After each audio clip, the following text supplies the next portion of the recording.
Hail to the king, baby.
What is going on, guys? It's me, it's Michael B, and it's Monday. You know what that means. Time for another episode of Chill and Chat with Michael B. And for the last 2 years, we've really been searching for something to be excited about in home arcade, pinball, and retro gaming.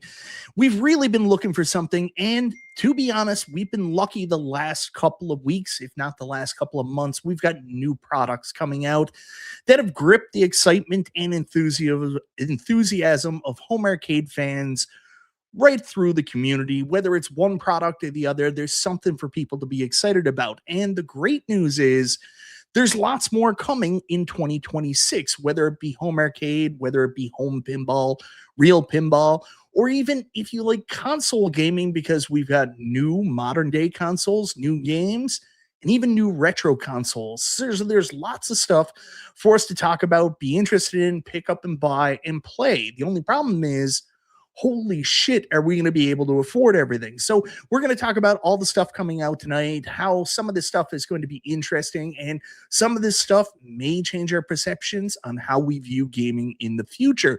Thank you so much for being here for another episode of Chill and Chat with Michael B.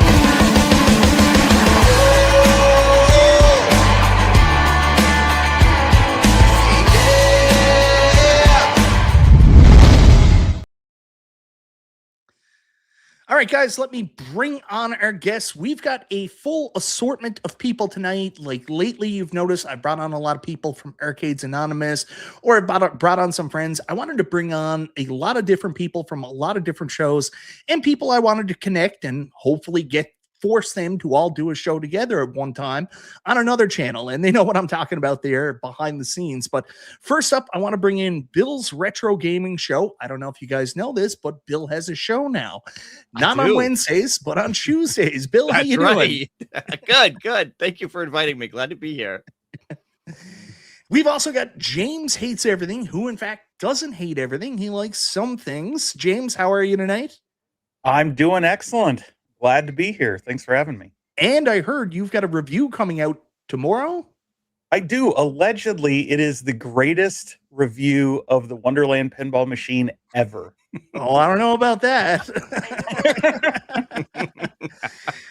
Speaking of people who have shows on Thursday nights, we've got Paul Neo Hyper 64 from the Arcade Insiders, famously known for streaming at the same time as James.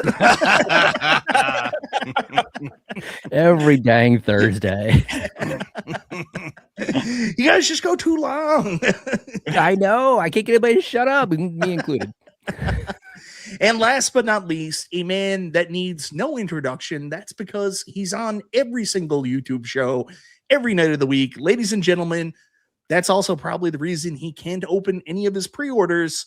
It's Todd, Nerd Lounge Master 84. How you doing, man? I'm doing fantastic. I hope everybody's doing great. Glad to be on the YouTube tonight. You know, I wasn't really doing anything. I was just sitting at home doing nothing. So, before we get on with our main topic, and before I even get to the audience, there's a couple super chats already, and I want to say hello to everybody. Todd, you just got off a show that was hot. That Joe Kate, he's so hot right now. What happened there? Joe Kate had a really hot take. He's mad. He's angry at the Iconic Arcade reviews. What's going on? he just he needed to voice his mind, and we're here to give him the space to do that. And you know, I'm just glad that he got it off his chest. He had a hot take.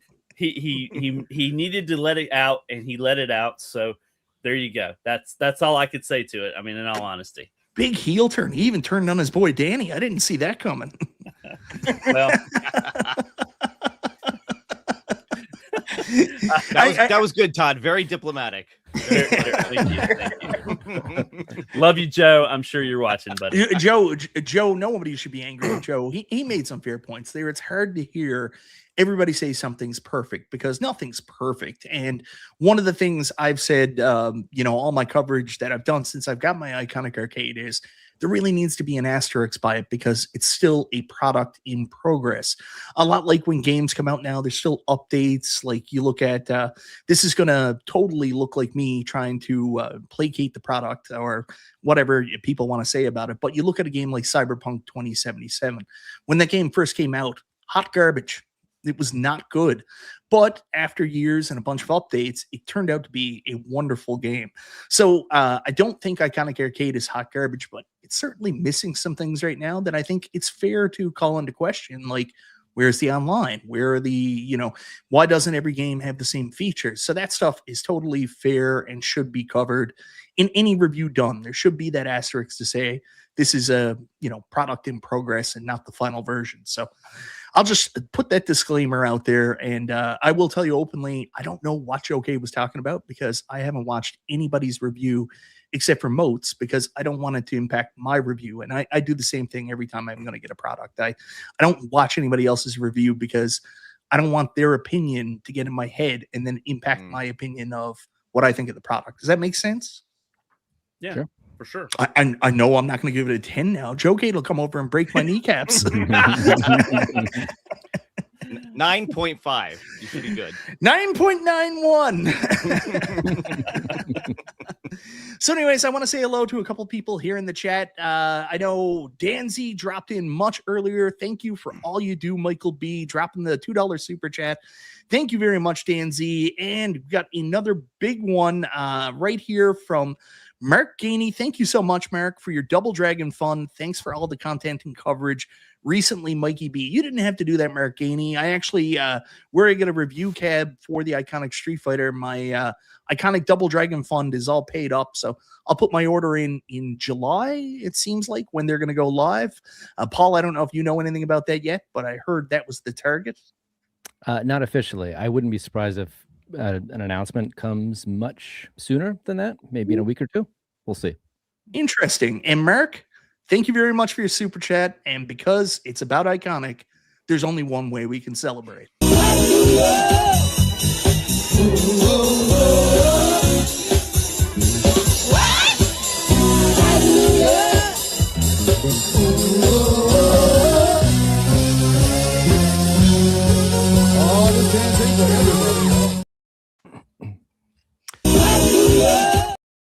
To put it back on twice. It is so nice. You got to watch it twice. That's one of the things I miss the most about not having Facebook anymore, because I can no longer capture magical moments like that when people mistakenly put stuff like that up on their Facebook.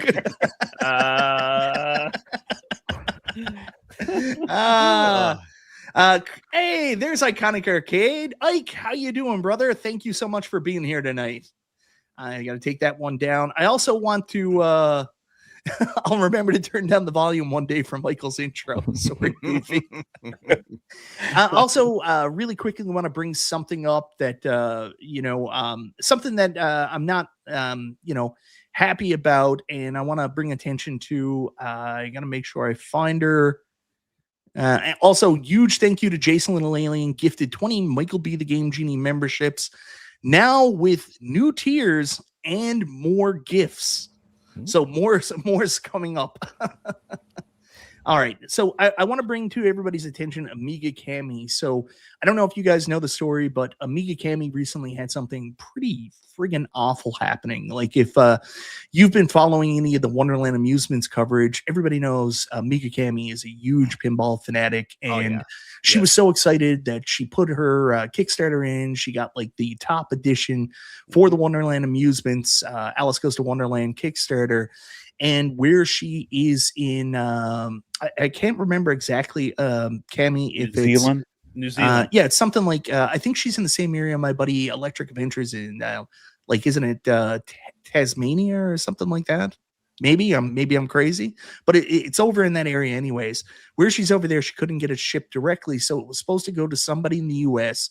who was then going to ship it over to her. But unfortunately, that individual just ghosted her and stopped talking to her. So now she doesn't have access to her Wonderland Amusements, Alice Goes to Wonderland Kickstarter. And I just feel horrible. And I think it might be a fun idea for the community if we get together and try to figure something out for her. So, you know, we've done stuff like this in the past for medical issues, and people can take issue with this. If they do, I don't really care, because your opinion doesn't mean anything to me. But maybe we'll do something for Cami, like set up some kind of fund or something like that, and we'll try to make this right all for in, Cami. Mike. You Yeah. tell me. Can we find out where this guy lives and break a few kneecaps? Oh yeah, I've been That trying too. to get that out of her. She's too nice. I know some people. I know some people who know some people. Let's just put it that way. I'm gonna send B Kirby over to get her. Joe Cade's already worked up. Just send him. There you he's go. mad. And Joe Cade, the guy that stole Cami's pinball, gave Iconic a 10 too. Get him, Joe Cade. Mike, do we know if anybody at Wonderland knows this story?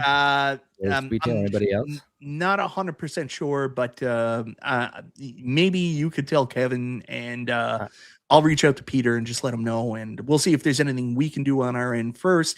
And if not, I'm sure the community would be more than happy to come together and help her. I'm willing to help myself personally. Absolutely. So Yeah, I wanna whatever look we into can that. do.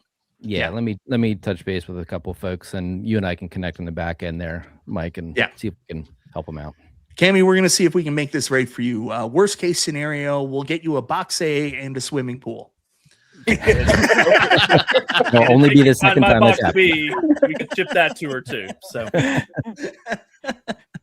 and we also got a $5 super chat from a friend of ours, Stock Jock. This looks just like a Just Todd show, where it's not really just Todd, but a plethora of people. Good panel tonight.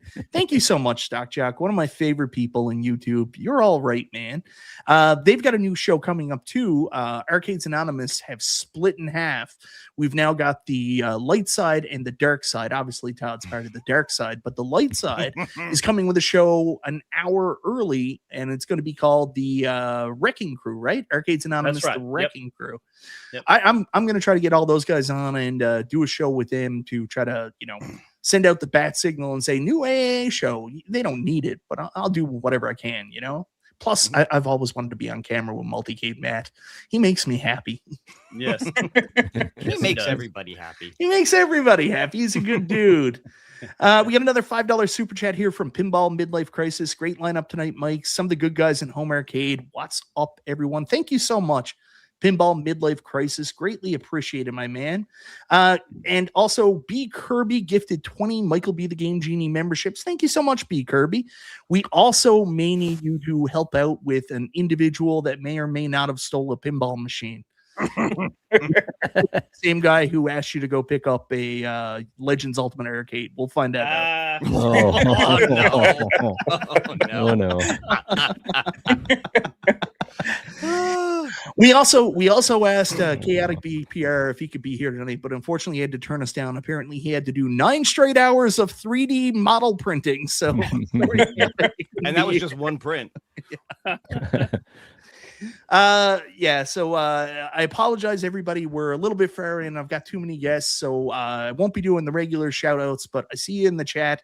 I'm reading every comment, and I go check them back on the live chat replay anyways. I see them all except for MG's, because he goes in and deletes all his comments afterwards, but the rest of yours I see. Bobby is right. We didn't split. We just doubled the fun. So You just doubled the fun. That's what Exactly. that's what I tried to tell my wife when I said I wanted an open marriage. I'm just trying to, make the fun more. Did not work out for me. She had a lot more fun than I did. Hey, Mike of All Trades is here. Good to see you. Mike of All Trades, the only iconic review I watched. That's all you be. Well, actually, it was because that was before it even come out, and I was desperate to learn about it and do videos on it. But at the same time, I appreciate it. I am not totally ignoring you. Where is it? Gamer Fridge, I see you.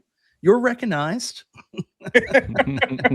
Joe Cade, your ears must be burning. We talked a lot about you. And like Moat says, he did not give it a 10. There you go. Mystery Encoder's mad at you too, Bill. That's right. That's right. All right, Must guys. have anything to do with you Canadians.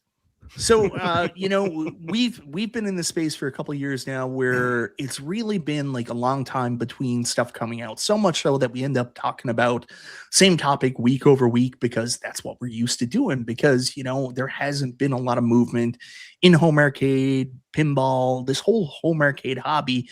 Even with gaming and retro gaming, it's been a little bit stale recently, but we're approaching the midway point to 2026 and it looks like business is about to pick up. We got a ton of shit coming out.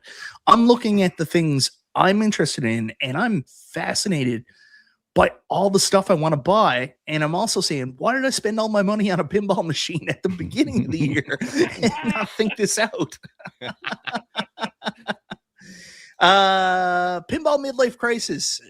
Okay, stop sending me super chats. YouTube takes 30% of that, but I will add $5 towards Cammy's funds. Wait until we figure stuff out for Cammy. Don't send any more money.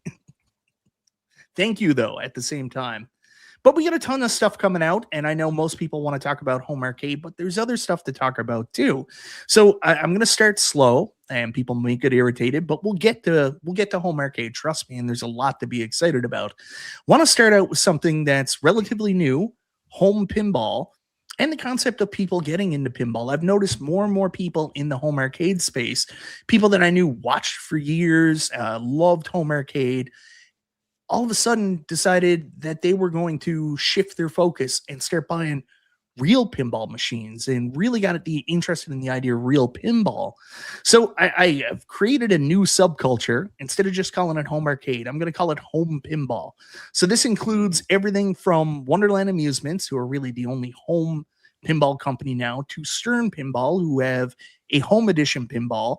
Then, of course, we've also got V-Pin with At Games, and I also included some real pinball to get the people in there talking about. But first up, I want to talk about home pinball and Wonderland Amusements. So pretty much everybody who wanted a Wonderland probably has theirs now, but there is that new caveat. Alice Goes to Wonderland, Nebraska Furniture Mart. So, James, you're the one who kind of broke this story about Nebraska Furniture Mart. Do you want to tell us a little bit about Alice Goes to Wonderland, Nebraska Furniture Mart, and what the big differences are, and why I didn't say Alice Goes to Wonderland 2.0 in my review? Well, I obviously it's at Nebraska Furniture Mart. I think the retail price there is $1,099, so very close to that original price. And of course, they have the exclusive black edition. So rather than having chrome on it, you have the black powder coated rails and legs, which of course helps with the fingerprints that are notorious on the chrome version. It's also got the built-in stuff to hook up your own lights. So it's got the built-in connectors there.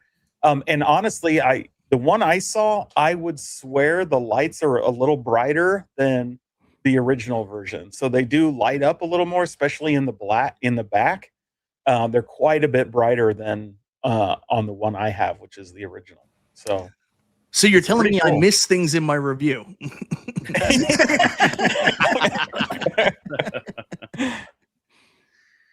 So yeah, it's awesome. It looks great. It looks just like, obviously, very similar to the standard one. So yeah, pick your color. And the nice thing about it, Nebraska Furniture Mart, if you have one within driving distance, you just go get it. You don't have to wait for it to ship to you. So. And of course, they have that awesome financing option where if you don't want to pay all the money up front, you can finance it over a year with 0% interest, right? Yep. And it's on display. So if you want to take it for a spin, play it before you buy it, it's right there ready to go. And I heard you actually get both boxes and no swimming pools. Nebraska No furniture swimming pools. Todd, you have one as well. Give us your opinion on the Wonderland Amusements Alice Goes to Wonderland pin. Are you happy with it so far? What do you think? I know the guys broke it out at what was it? Too Many Games? You guys had a bunch of fun with it? No, we went to the Midwest Gaming Classic. That's right, Midwest Gaming Classic. And we were in Milwaukee. Yeah, my friends helped me build it while we were there. And no, I am in love with this pinball table. It's one I've made myself play it at least 2 or 3 times a day. Come in here and it just draws me into the arcade and gets me to start playing things as well. It's a big draw. I really love it. I only had one little issue, but that seems to have resolved itself, knock on wood. But hopefully continue to do it. I really love this table. And I'm having fun, chasing the score and trying to get better at playing this particular table. $2 super chat from Stringer Films. I became a man in Nebraska Furniture Mart. It's a lot like P-Dubs became a man outside in his car at TJ Maxx. Good call, Stringer Films. Jeez. Oh boy. Now James has one. He's going to review one. What about you, Bill and Paul? Neither of you picked one up. Was there a specific reason for that? Just not into pinball? What was the mindset behind not going with the Alice Goes to Wonderland? Start with you, Paul. Go ahead. Bill was going to talk, so I decided to go to you.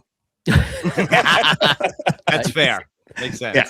I've never been huge into pinball. I had a Star Wars Arcade1Up V pin, and that was cool, but for me it's more of a space issue than anything else. But I have been really impressed with what Wonderland did. I just couldn't believe Wonderland did a mechanical table as their first real product. Like that to me seemed incredibly complex and ambitious, and they somehow like maybe 95% pulled it off. So I'm kind of amazed by that, and I think what's really smart is that they're following it up immediately with more products, so you can envision that lineup of branded cabinets in your space. So I think you're doing it right. It's going to be interesting to see what they do after TMNT.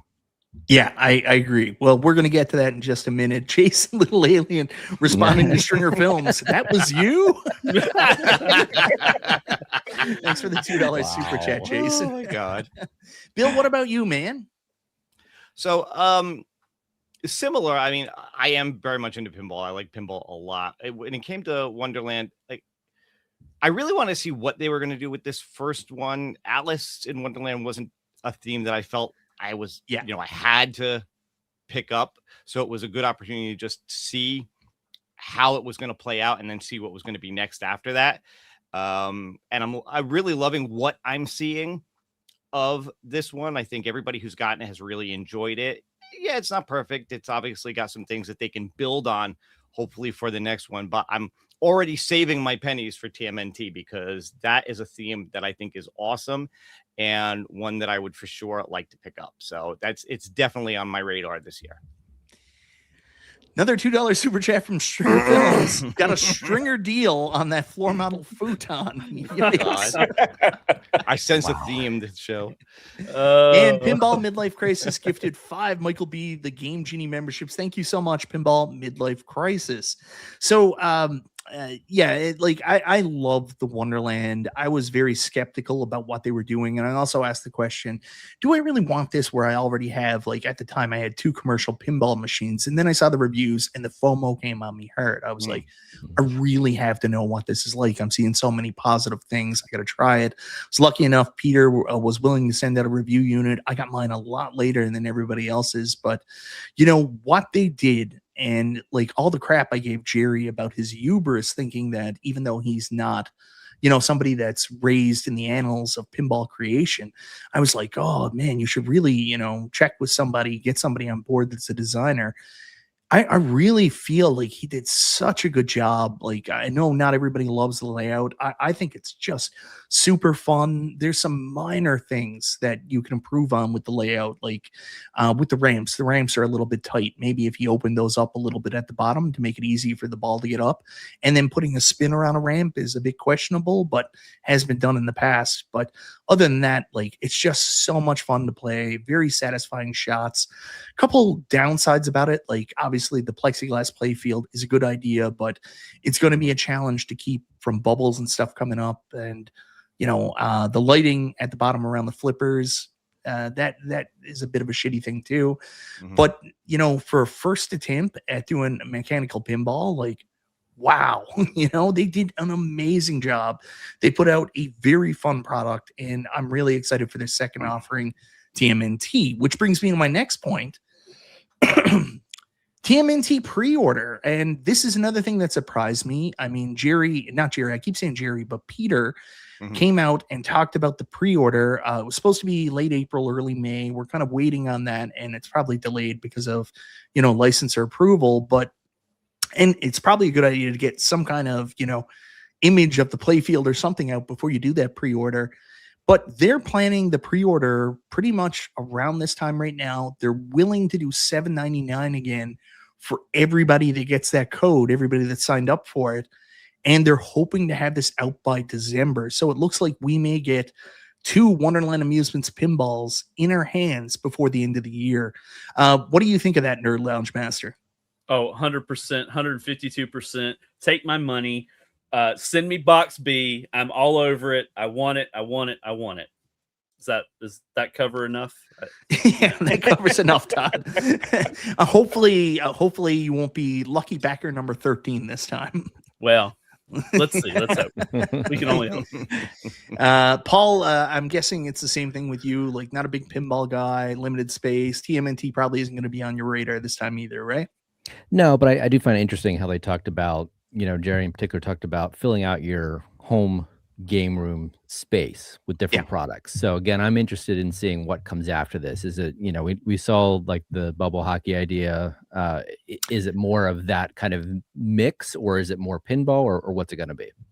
I don't know. They did want to clarify they're not just a pinball company. So I think, Rod Hockey, I think that's what they're officially calling it. Rod Hockey. Yeah.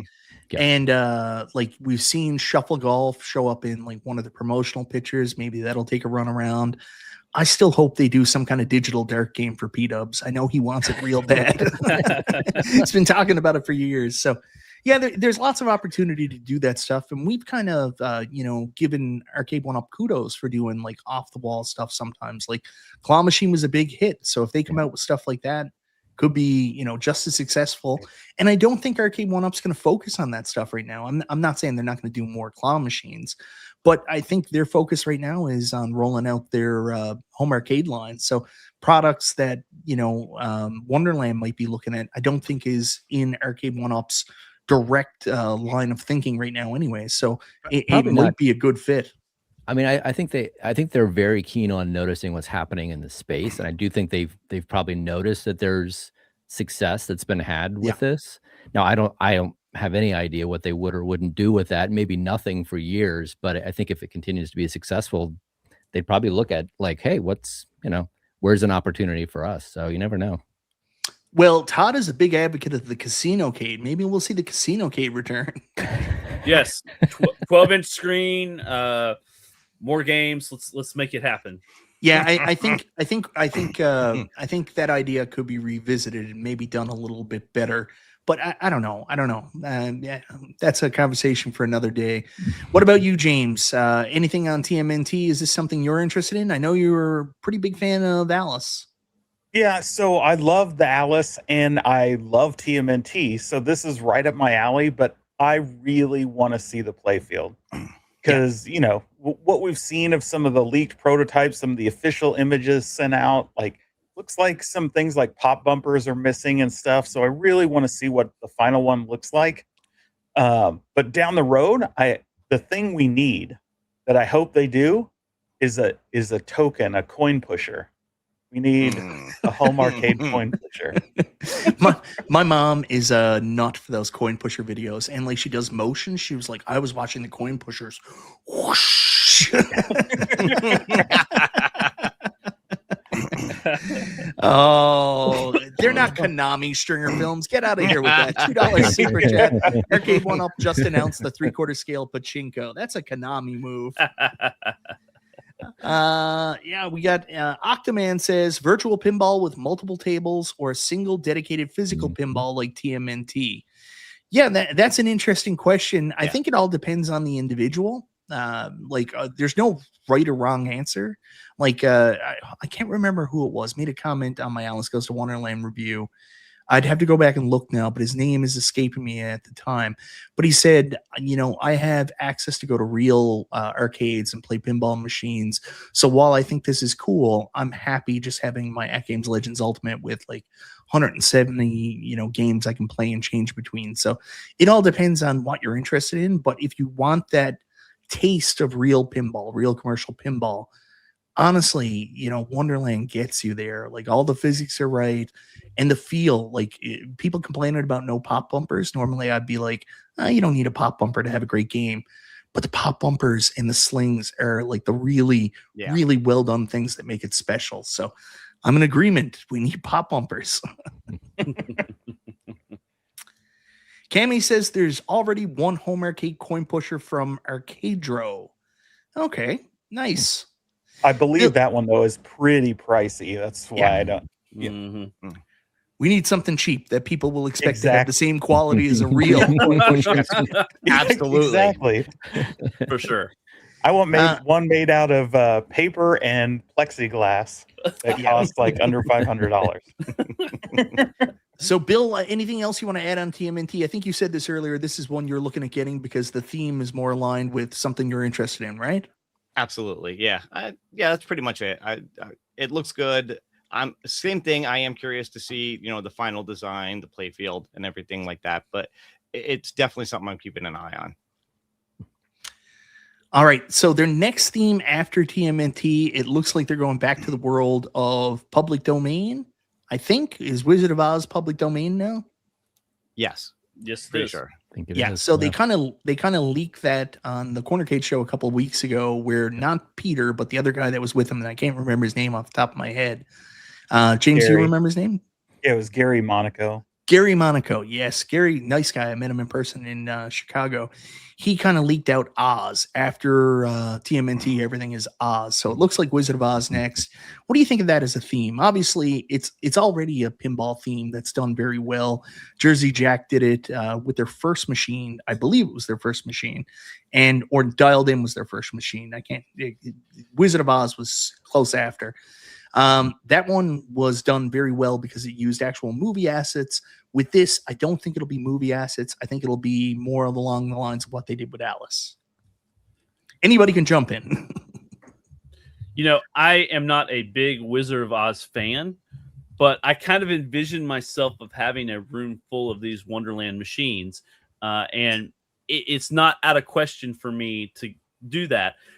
While we were in Milwaukee, I was talking to the artist. You guys know him as Brian Allen. I talked to him and was like, he's got a really good Wizard of Oz theme.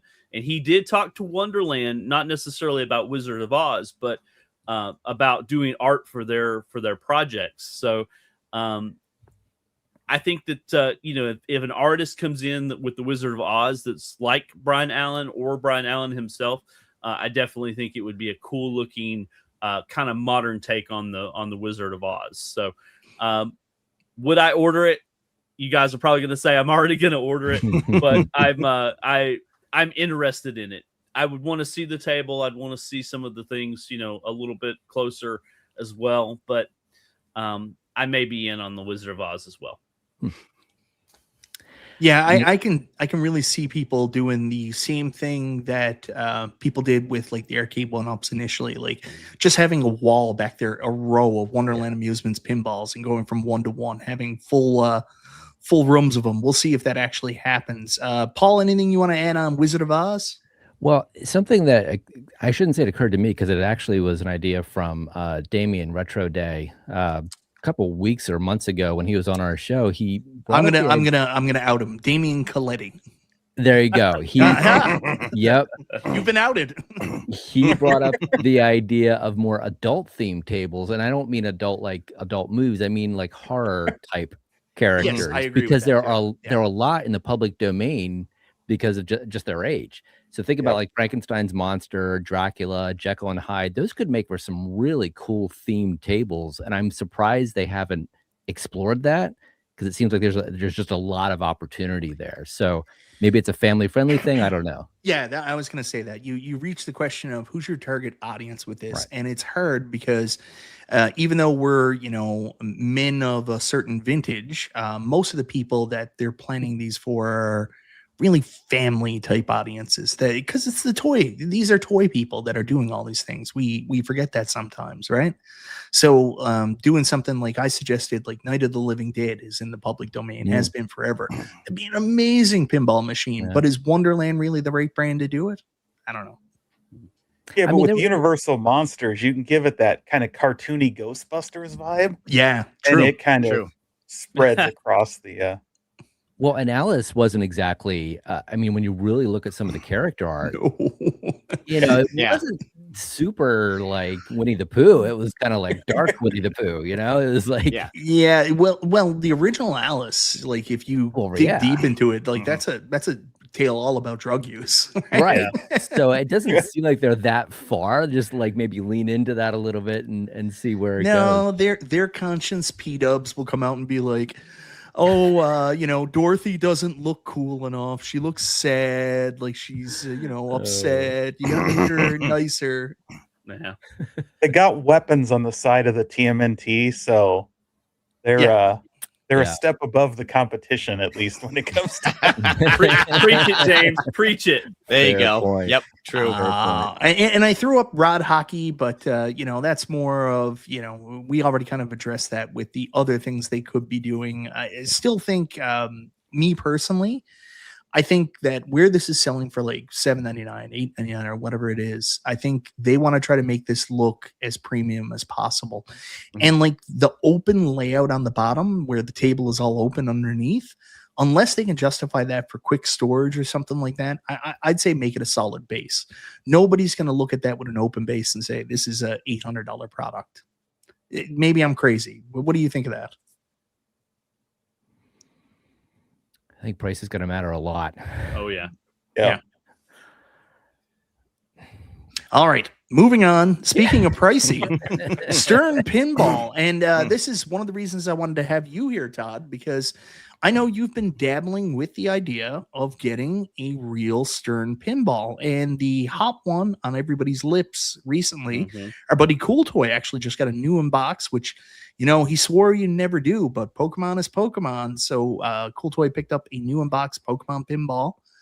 And there's been some rumors, Todd, that this is one of the ones you were thinking about, or the Star Wars one. So right now, these go for about $7,000 for a pro and $96.99, I think, for a premium in the US. But there's hope, Todd, because not only is Teenage Mutant Ninja Turtles, or not Turtles, Alice Goes to Wonderland available at Nebraska Furniture Mart. Thanks to our buddy James, we also know there's a couple Stern pinball machines available at Nebraska Furniture Mart as well. Yep. And maybe if you don't want to pay all that money up front, you can do a little bit of financing. Is that something you consider, Todd? Yeah, I don't want to pour a lot of debt into a table, but sometimes you want what you want. Yeah. But yeah, Pokemon was on my short list. I got to play it in Milwaukee, and I didn't hate it, but I didn't fall in love with it. And I'm told you got to go up to this table and you're going to know it's going to be the table that like, I fell in love with this table is what everybody's telling me. So, I just didn't feel that. I felt that a little bit with Star Wars. I feel that a lot with Mandalorian. But I just, Pokemon just wasn't really doing that for me. So, we'll see. I'm still on the fence. My wife keeps saying, when are you going to order this thing? You said you were going to do it. I want you to do it, and so we'll see. It's coming at some point. My advice as somebody who has bought many pinball machines, I'm on my 4th commercial and 3rd currently in my collection. Like, I have 3 currently. Yep. Make sure you play it first and Yeah. fall in Oh, love yeah. with it that way. Like, you know, everybody says theme, it's all about theme, and theme might be important, but Yep. you want to play it and make sure, yeah, I love this. Like, you know, when I would just bought my last pinball machine, like, there were options out there. I could buy a Pro Jaws. Then I was looking at the new machines. Pokemon just came out, and you know, a lot of people like the new Star Wars. But at the end of the day, I want to be sure that this is something I love, and I just could not get off 2 pinball machines. You know, Stranger Things and Elvira. So, and especially Elvira. I mean, it's fucking Elvira, right? So, Oh, absolutely. yeah. So just you play a lot of pinball, and when the right theme hits you, you'll get it. But Oh, yeah. for people that are interested in picking up a real pinball, and you know, that price point is something that just you can't overcome saving up the money for. Maybe you know, Nebraska Furniture Mart is an option. Or if you want a cheaper option, there also is a rumor going around that Pokemon Pinball is going to have a home edition available at Costco coming up this holiday season. So you guys know the deal with that. They usually retail for about, what was it, $4.99.99 or $5.99.99 last year for the Star Wars one. $5.99.90. Yeah. I think. $5.99.99. So it's $1,000 cheaper, and you also get the benefit of maybe it might hit a sale, but there's no guarantees on that. The idea of a home version of Pokemon, does that excite anybody? I mean, I think it's already a license to print money. Once this goes into Costco, they're going to sell a buttload of these, just like they did the real machines. Yeah, I finally got to play Pokemon for the first time this weekend. We were out for Mother's Day at a mall in Danbury. There was a little store in this mall. They've got a couple of pinball tables, and Pokemon was one of they finally got that one in. If anybody saw it, I just put a short up of me playing. And it's funny because my wife was watching me play, and she was actually recording me a little bit while I played too. And even she was like, this looks cool. This looks like a lot of fun. If we were going to get one, this is the one I'd probably want you to get. So, and I said to her, I said, you know, these things are like $7,000 to $10,000, right? She was like, well, so she didn't say no. So that's a good sign. But you got her, Bill. You got her. So a home edition is definitely one that I would consider to say somebody. It's still a little out of my price range, but at least it's something, you know, that I would absolutely consider. And it was a lot of fun. I can see, I like the, you know, the concept, the aspect of, you know, catching the different Pokemon, and with the Stern Insider being able to continue to play your game, you know, as you go. So I think it's a fun theme and a neat aspect of the game. Cammy has owned 2 of the home pins before. I've played Star Wars. I think Star Wars is pretty good. I actually haven't had a chance to play the Jurassic Park pin, but a lot of people love that home pin. It's very different from like the Jurassic Park Stern Pro and Premium. Like I have Jurassic Park. Apparently Jack Danger designed it, and he really said it was really good, but we don't know anything about Pokemon yet. We do know there's a new cornerstone from Stern that's going to be revealed around May 20th. Teaser will go out a couple days early. I got an invite to Stern Pinball to go take a look at it. I don't think I'm going to be able to get there because I live in Newfoundland, not Chicago, so it's going to be quite expensive to get there.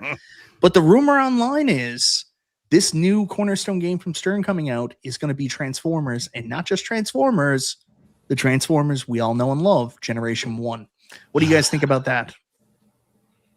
I think it's a great table idea. I really do. Agreed. I can't wait to see the pictures and all the insiders that are going to be there to check it out, their thoughts and feelings and all that. So I know my good friend Gamer Fridge, he is all over this. He's been he's been saving money. He told his wife that if this comes out, this is probably the one he's going to buy.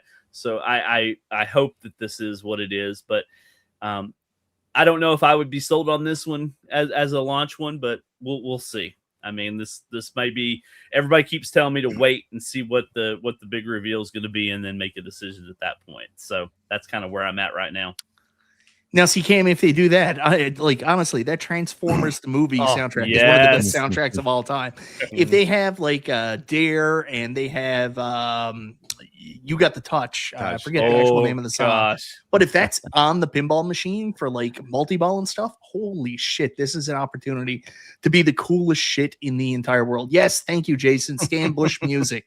Need Stan Bush music.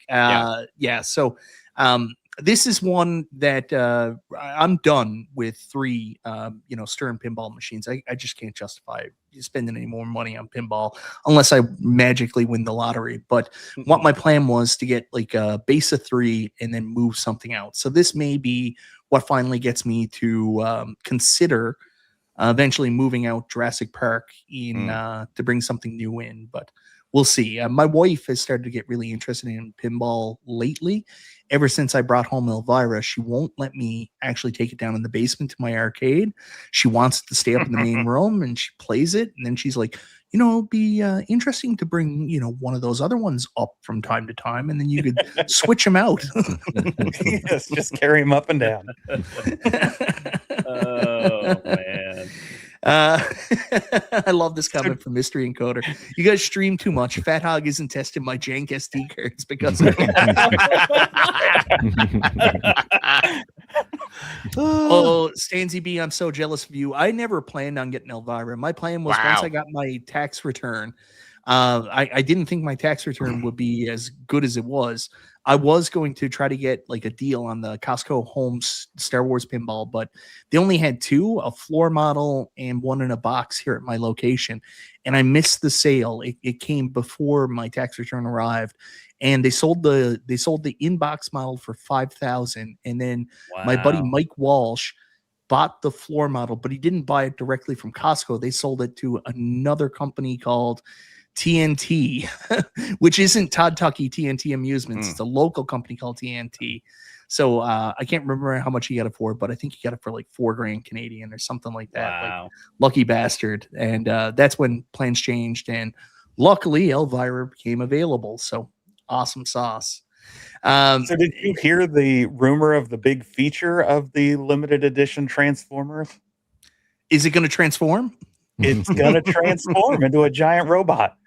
That is wild. Yeah.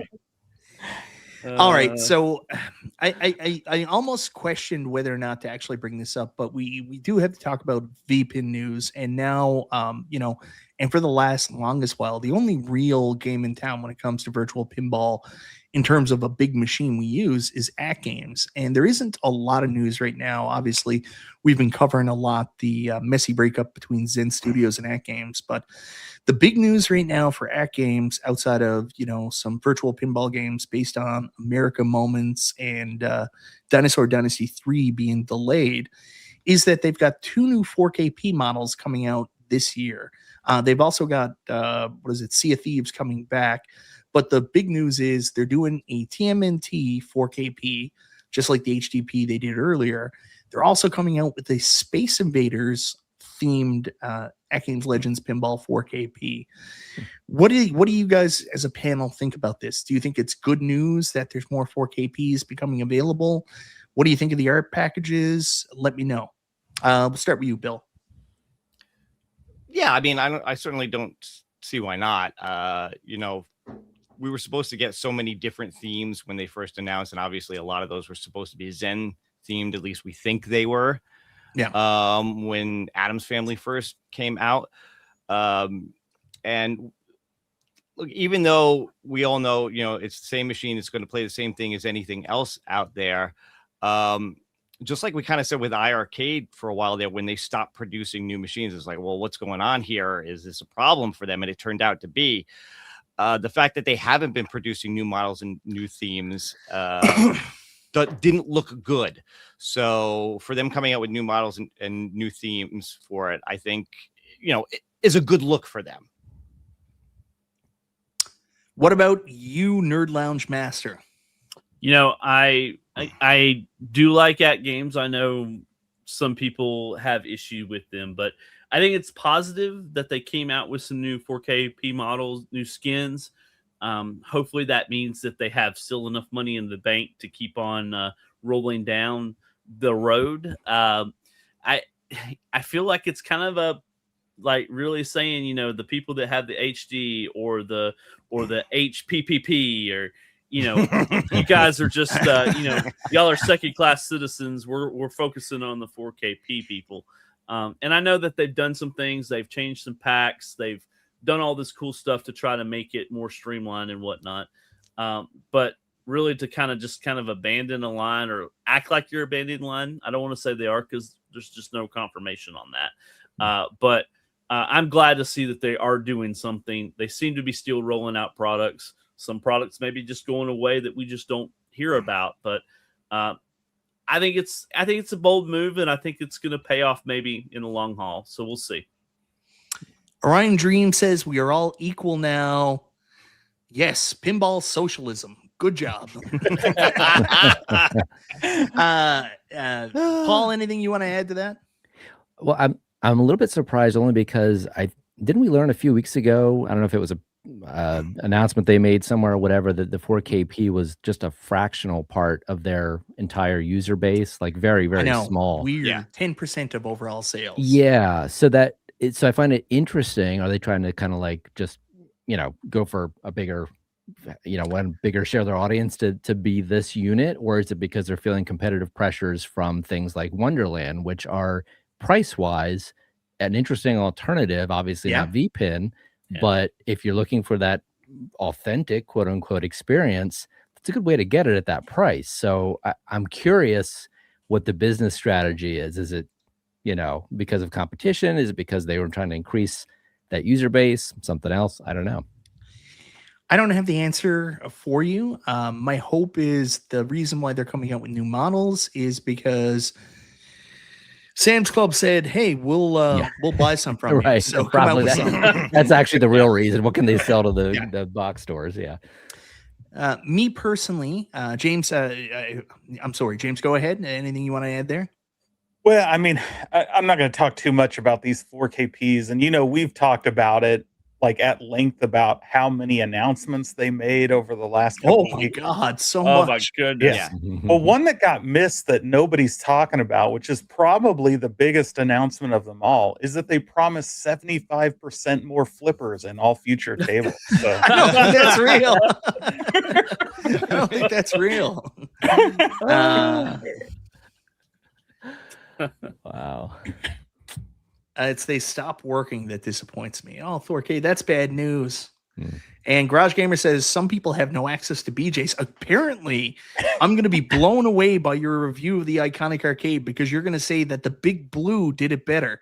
And I don't know how that's possible, Garage Gamer. I'm interested. I don't want it to impact my opinion, but I might have to watch your review to see what you're saying. That's what Joe K told me. And he was really angry, so now I got to watch. The thing for me is I totally get doing a TMNT 4KP. I completely agree with that. I don't think that's a bad idea, especially because they want to make the 4KP family friendly, and some adults might have an easier time convincing their wife that they need to buy like a $1,700 pinball machine if they can show them that there's turtles on the side and it's going to be for the whole family. So I think that's a really good idea. The thing that confuses me, and has always confused me about At Games, is they have easily 20 tables there from Gottlieb that were real pinball machines. Why not take one of those and skim one of your 4KPs based off those machines? Sure, they're not Williams, but there's love out there for Black Hole. There's love out there for Haunted House. There's love out there for Wipeout. Like there's a bunch of things you could do, like class of 1980. I can't remember now off the top of my head. 1812. Class of 1812. Yeah. So like there's things you could do that would be more along the lines of what a lot of people want in home arcade, and them seeing something like that, like a Gottlieb skinned At Games Legends 4KP skinned after real machine, they'll be like, bang, that's the one I want. I just think that's a missed opportunity that you haven't considered doing that. And especially since you're in the process of doing a Gottlieb refresh, now would be the perfect time to consider doing something like that. Yeah, can you imagine if they did Black Hole and then animated the back glass so that it spun and everything? Oh, People would buy that. Yeah. I mean, it's probably just coming down to profitability because they're going to have to spend more on licensing to get all that art and everything else. They won't make as much per unit, so it's probably a business decision. I mean, not a good one because they probably won't sell as many units as they could. Yeah, but that's probably part of it, just the cost. Yeah, you might not be wrong there, Paul. You might not be wrong. Then the last thing, because we spent way too much time on pinball, Jersey Jack, their next pinball machine, they're going the Arcade1Up route. Their next pinball machine looks to be Sonic the Hedgehog. Does that bring you more along the lines of Jersey Jack? Keep in mind, Jersey Jack, beautiful pinball machines, but man, they're expensive. You pay for them. Is Sonic the Hedgehog going to be a good follow-up to Harry Potter for them? Paul, you're a big pinball guy. Let's ask you first. I'm going to raise a glass to the winning idea that Sonic the Hedgehog always is. You don't get a better idea than Sonic the Hedgehog as far as I'm concerned. Gamer Fridge. He did it. There it is. Oh, my God. I don't know about this one. Yeah, I mean that's certainly a strong IP, but same questions I think people would have about how they're using the IP. I think that just like with Arcade1Up and there's Sonic Cab that a lot of people aren't going to be like hardcore for. We forget how much of a popular entity that Sonic the Hedgehog actually is, especially with children. Like that's why they kept making those movies. They did so well. That's why, you go into Walmart, there's Sonic the Hedgehog toys out there based on games that haven't been popular games in 20 years, but Sonic the Hedgehog is still a popular entity with kids and families. And I think that's what they're banking on. It's not the hardcore fans, but it's more so that this is one of those sellable, marketable licenses. And it's if they do it off the movie. Yeah, right. Yeah, the movie, but it's also something retailers recognize. Yeah. And they think like, kids love Sonic, parents love Sonic. Sure, I'll place an order for whatever. That's part of the equation too. I think here's the big difference, right, between the Arcade1Up and this. Arcade1Up isn't targeted towards bars and arcades and locations where the Jersey Jack is, right? So you got to convince a parent to spend $600 or $700 to get the Arcade1Up. To play the pinball machine, a kid only has to convince their parents to spend $1, right? Yeah. Like as they're at an arcade. Yeah, so, but if it's at Nebraska Furniture Mart. But let's face it, the pinball machine is for operators and locations primarily, not they're not really sure. I'm sure they'd love to sell a bunch to people at home, but they want to put them out in the public where people can play it for an affordable price.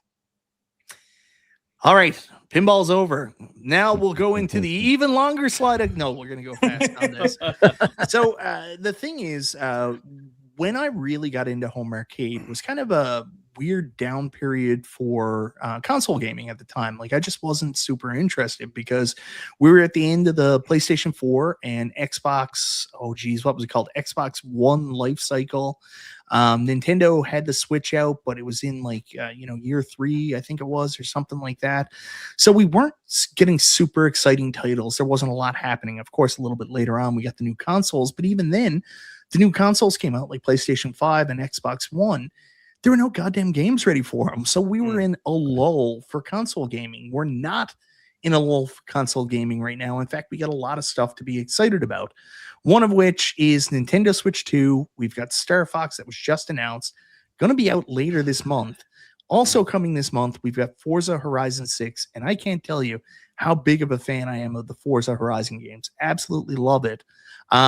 Anyways, that's getting down to Xbox. That's around later on this year. We're getting Ocarina of Time remaster, if you believe the rumors. And also the other thing with Nintendo Switch 2, their president came out and said, we're sorry about the price increase. How we're going to fix that is we're going to work harder to get you more first party titles. So hearing that, how does that make you feel about the Nintendo Switch? Are you excited for Star Fox? Are you excited for another N64 remake in Ocarina of Time? What's your thoughts on that? Paul, are you a big console gamer? More than I talk about. I mean, I've had 4 Nintendo Switches. I do not have a Nintendo Switch 2. I still have a PS5, still have some other retro consoles and stuff. But I just haven't seen enough value yet to make it worth spending for me personally. And I still do a lot of PS5 stuff. My kids do PS5 and iPads and whatever. So I kind of feel like I have enough that I'm sort of like, okay, Star Fox is cool, but yeah, I'm just not there yet. Yeah. James, what about you? You're obviously going to get all of these. I know for a fact. Yes, yeah. I love console gaming or council gaming. Council gaming, as yeah, another council. YouTuber says. So, to me, the bigger one on here is Star Fox. But is it possible to be both disappointed and excited at the same time? Because on one hand, I thought we were getting a new Star Fox game. So I'm a little disappointed it's just a remake. But on the other side, it looks awesome. They added all kinds of new features. I'm super excited for it at the same time. But I would have liked to have a whole new entrant into this series. But I'll take what I can get on that front. Not at all interested in Ocarina of Time. I hated that game. On Really? N64. Yep, it made me hate Zelda, and Zelda's my favorite franchise of all time. Wow. And it took until Breath of the Wild to get me back into playing Zelda. Wow. And because of that game, I hated it so bad. Well, I own it 50 times, but I do not like the game. It did change the way Zelda was done. I will say that. I agree with you. There was a lot of, I don't know the right way to say it. I still consider it one of my favorite games of all time, but it wasn't Zelda for me. It was the first time we really got taken out of that, other than, Adventures of Link, we got taken out of that top-down perspective. And Zelda was always top-down to me. Like, that's how it should be done, right? Yeah. So I get it. Bill, Todd, anything you want to add in about Nintendo? I know, Todd, you're already getting these. You get everything. Yeah, I'm looking at trying to get this because we bought the Nintendo Switch. We got the bundle for the Mario World, and unfortunately, that was supposed to be a family console, and that got taken to the 16-year-old's bedroom and never left again. So I haven't really had much time to play Switch 2. So any of the games that my daughter has bought on Switch 2. So maybe in the future, I'm hoping to do it before the price increase, though, for sure. I get caught up in those goddamn RPGs. I'm just now getting the Metroid. Oh, wow. I bought it day one. Wow. Also, Mystery Encoder, where have you been all my life? This is the correct answer. Link to the Past is the best Zelda. This is true. It's a great opinion, and I true. believe you are also the kind of person that can source SD cards, and they're not janky. You are a scholar and a gentleman. That's funny. Somebody said not liking Ocarina of Time is a hot take. Well, I'll give you an even better one. Oh, no. I bought the Philips CDI specifically for Link and Zelda Wanda Gamelon and whatever the Link one was called. And I think those two are both better than Ocarina of Time. Wow. Mike, you may have to eject James. I think he's had enough. I think, I don't know what he's drinking, but he's had enough of it. But on the plus side, we found one of the 5 people that actually purchased a Philips CDI.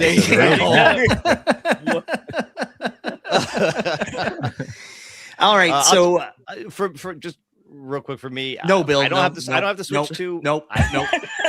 Go ahead, Bill. I don't have to switch to yet, but after watching Star Fox and seeing that they're going to increase the price by, what is it, September or something? Yeah, I might have to grab one before the price goes up just so I can play this game. I know it's a remake. It looks so much fun. I gotta have it. Brian G says the reason you hated it was because you couldn't beat the water temple. You need to play the 3DS Ocarina. That had an easier water temple for you. I've beat them both. I beat both, actually, both on the 3DS and the N64. It wasn't that it was hard. It was annoying. You have to memorize the flute patterns. Like, all that stuff was useless. James, I've heard you've got quite a deal of experience playing the skin flute. I don't know why that would be a problem. Well, that one time with Stringer Films at Nebraska Furniture Mart. he became a man that day. Oh, wow. I agree with Little Alien. Nintendo missed an opportunity not putting out a remake of the original Zelda game or A Link to the Past. I really, really enjoyed even though like it was a little bit of an overpriced game. The Link's Awakening remake they did a couple of years ago was really just rock solid, and immediately my head went to, they need to do this for the original Legend of Zelda. They need to do this for Link to the Past. And the fact that they've never gone back and done that, like when I saw the Zelda game, the actual Princess Zelda game that came out a couple of years ago, I played and it was kind of fun. That's what I thought it was at first. And I had a fit when I found out. I was like, wait a minute, it's not Link to the Past. Anyways, we'll be here forever if I keep talking about that. We've also got the Steam machine, Steam controller. How many people here pre-ordered or purchased or put in a reservation for a Steam controller so far?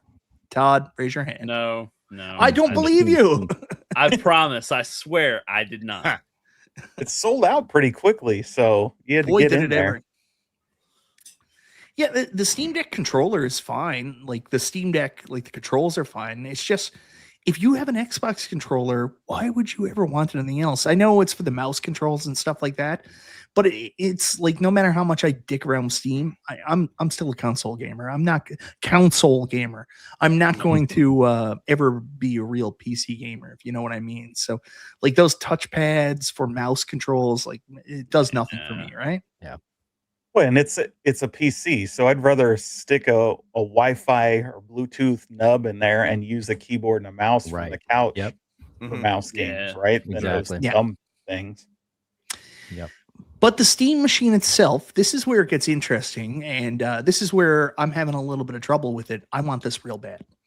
I know I don't need it, but I want this real bad because I do have a great computer set up, got a pretty powerful PC. I've got this cool big widescreen monitor, but having access to my PC games on my really big TV downstairs where I have the choice of, do I want to play Xbox? Do I want to play PlayStation? Do I want to play Switch? Or do I want to play Steam? That does something for me. So,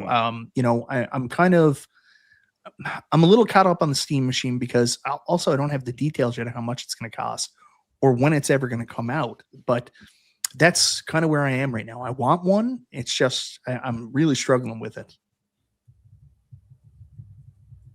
Anybody else thinking about getting one?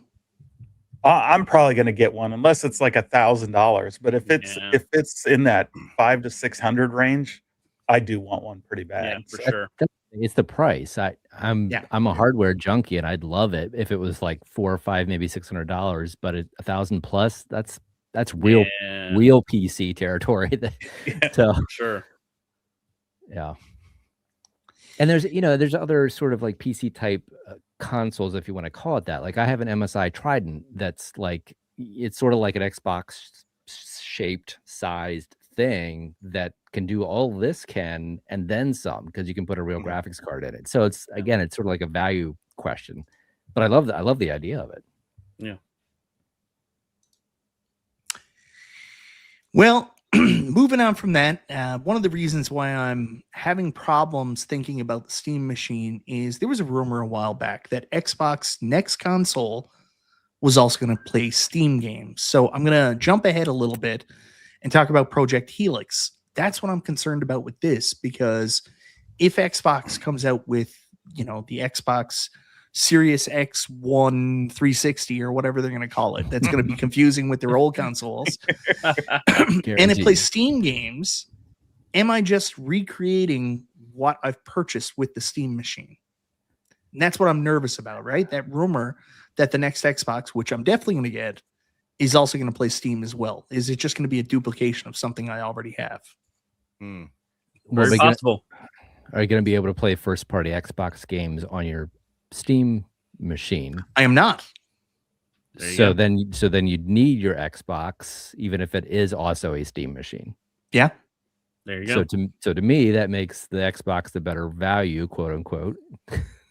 So the thing I would say with that, yes, it's a better value, but the Steam machine is highly optimized to run Steam games. Yeah. And the Xbox will be highly optimized to run Xbox games, but it's True. probably not going to be so optimized to run Steam on top of that version of Windows.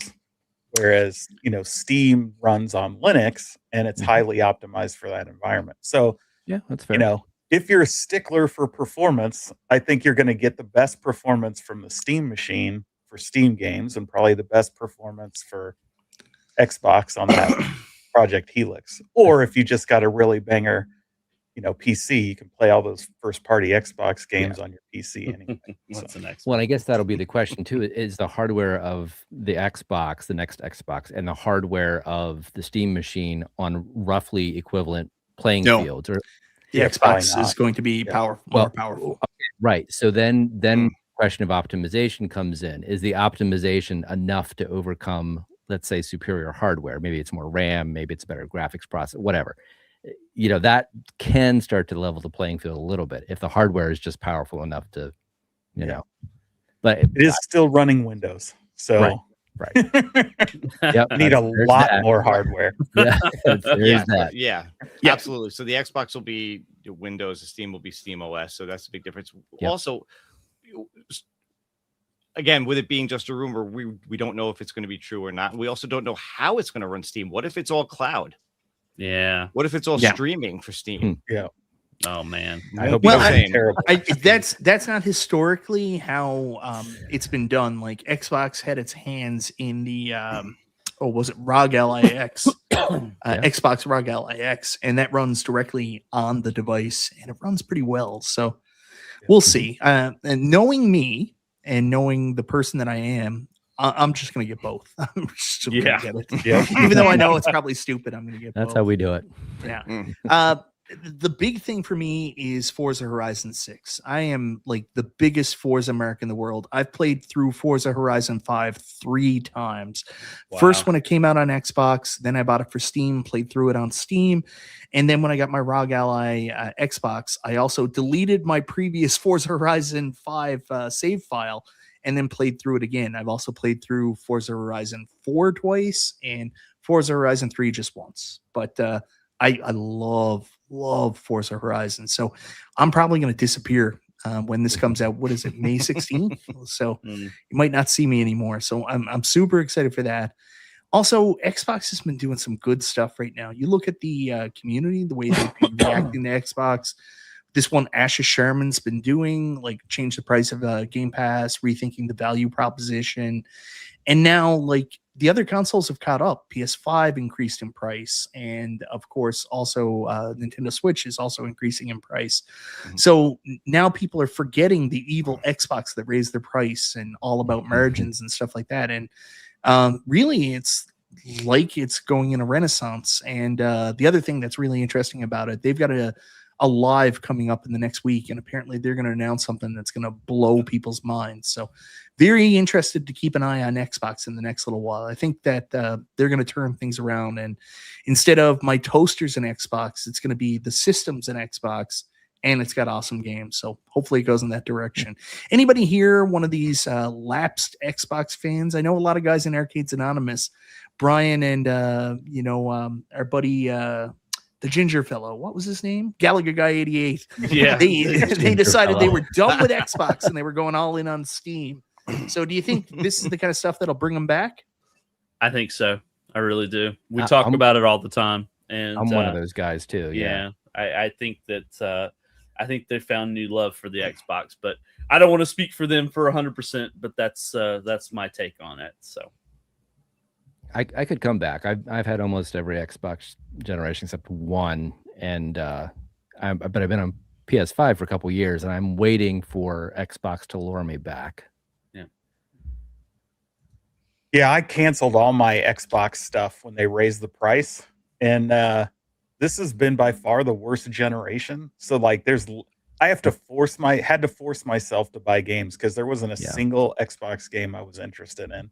And that's saying something too, because Xbox, like Xbox, what was it, one or whatever it was, the first, it was pretty bad there for a while too. So That's Yeah, at saying least that one something. had like Dead Rising 4 or whatever. So it had some redeeming games on it. Yeah, Like yeah. this one has had nothing, in my opinion. Indiana Jones, which I played on the Oh, PC. so I didn't good. even Yeah. need to get it on the Xbox. Right. So they'd have to really do a lot because I feel like with the Xbox Series X, I just threw money down the toilet with that one. Yeah. But I also buy every stupid console that comes out. So chances are I'll still Same.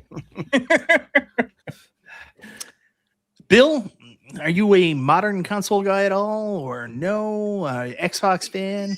Yeah, but I've never been an Xbox person. I've never owned one of them. It's Ah. always been either Nintendo or Sony. Like I've got a Switch, I've got a PS5. I just didn't see a need for the Xbox when I can play pretty much what I want on there. And even with Xbox, a lot of the games are on PC. If I really want to play them, I can play them there. That's right. I'm not going to lie, Bill. I remember clear as day when I finally brought home my first Xbox. I got the pack with Halo Combat Evolved, Amp Snowboarding, and I also bought Morrowind. It felt dirty. Like I plugged it in and I started playing it, and it felt wrong. I felt like I was cheating on my other consoles.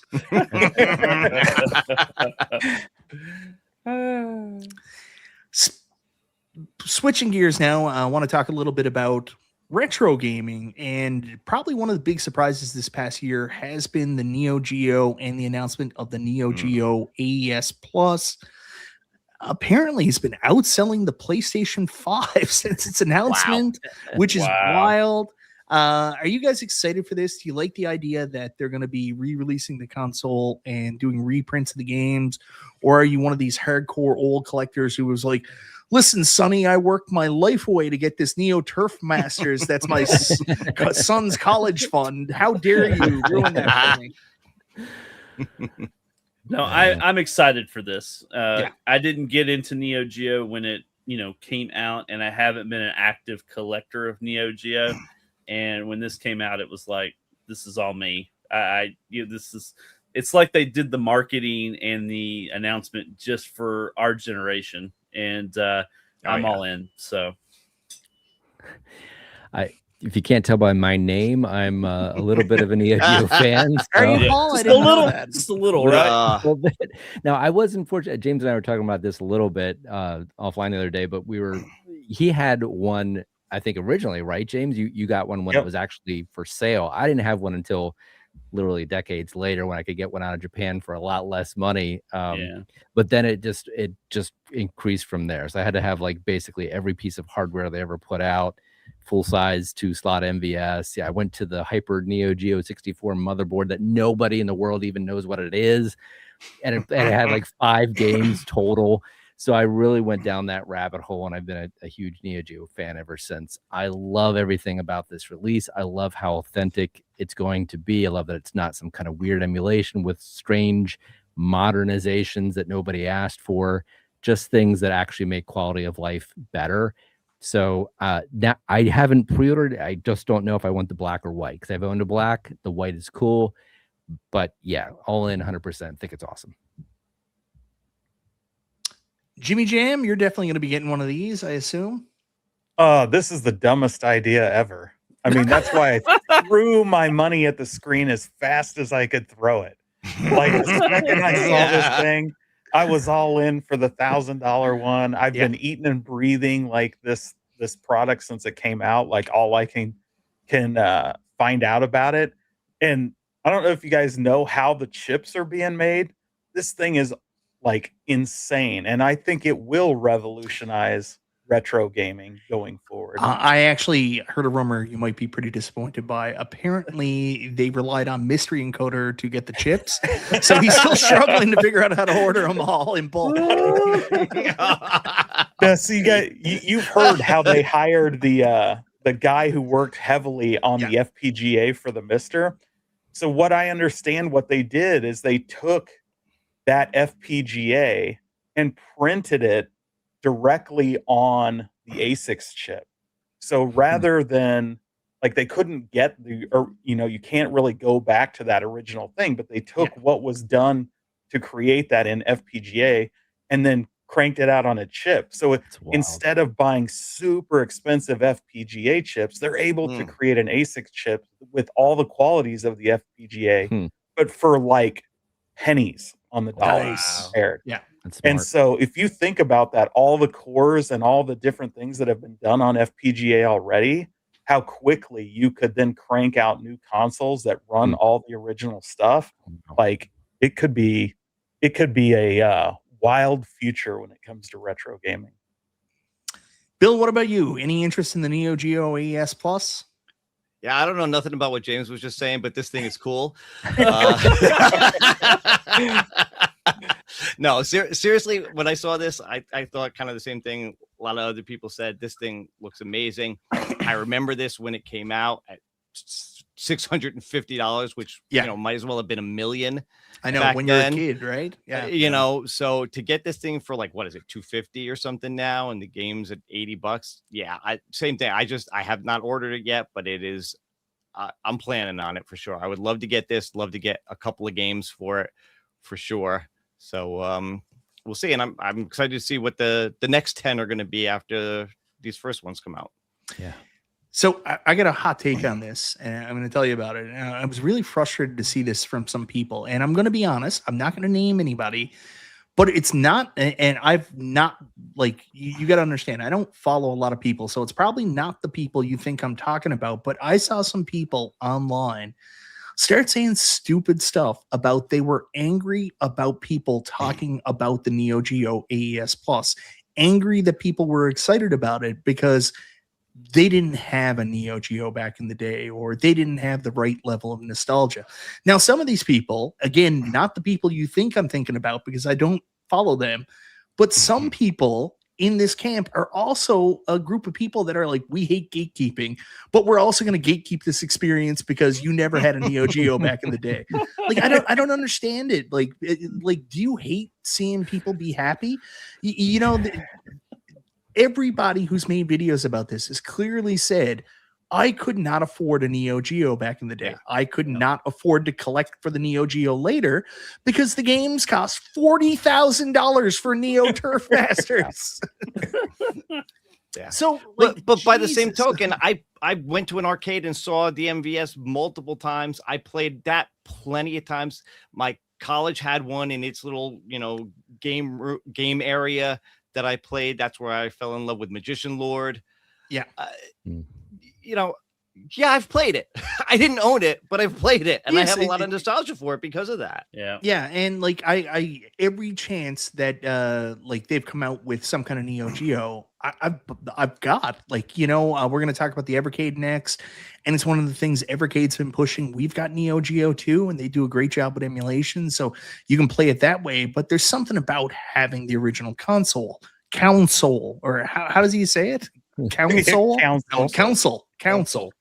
Something about having the original console that is just really exciting. So I bought the not great Neo Geo AES Gold X or whatever it was, and just having that was great nostalgia and emulation for what maybe it was like having a real one. So I love this idea. I super love it. I apologize that I wasn't rich back in the day, or I wasn't rich in my collecting days, never got a real Neo Geo. But you know what? I'm going to get one anyways, and you can eat shit. Well, I'm glad you brought it up because you've opened my eyes, right? Like, I'm with you. You cannot buy this if you didn't own one. You have no nostalgia, just like arcades. If you didn't own an arcade when you were 8, 9, 10 years old, you have no business putting an arcade in your house now and feeling nostalgia about it. So, oh man, it's just such a wild concept. Like, I've seen people say, "Yeah, I'm glad real Neo Geo fans are excited about it." And I'm like, "Fuck, do you mean real Neo Geo fans? Well, is there a test I have to take to show my realness?" Yeah.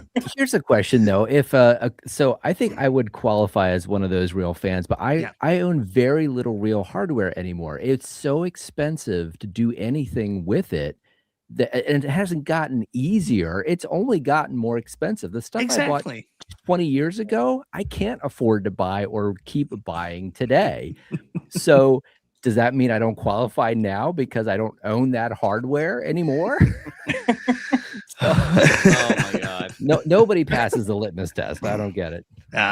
It's just so weird. Anyways, super excited for it. They're doing something cool. And like a lot of people in the conversation had, like me and James have talked about this to death, even when it was just the Atari Plus consoles, and they weren't even anywhere near how cool the Neo Geo AES is. We were like, more. Let's see a Sega Genesis. Let's see Nintendo do this. So, I just want to see more of this stuff. I love it as a concept. I want to support it because I want more to happen. So, hooray for the Neo Geo AES. More of that.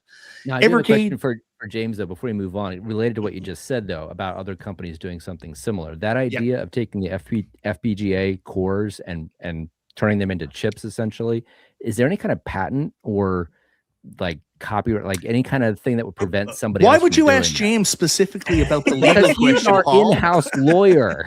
Yes, these are. I'm sure these are all copyrighted, which is why they had to work with SNK in order to get this out. But Atari's in, right? Because they worked with this play-on company to do the 7800 plus and all this stuff. So the question is, can they get somebody like Sega or whoever owns the TurboGrafx 16 rights these days? Nintendo's probably never going to play ball, but that's because they hate money, apparently. Right. Like even their shareholders think they hate money. But these consoles, like you could even go back and do the 3DO. I mean, it is what it is. I don't know what anybody buy it, the Philips CDI, but I think in all these to do it right, you'd have to license it from the rights holders. So, but is the process itself, the process that you described of I that don't technology, think so. Okay, right. That's what I was wondering about. Like, could they adapt that technology, assuming they could get the license? Whoever Paul's going to be on the phone with what is it, John D. Right after this. Yeah, right. John. I got $1 million idea, John. Give me your Sega contract.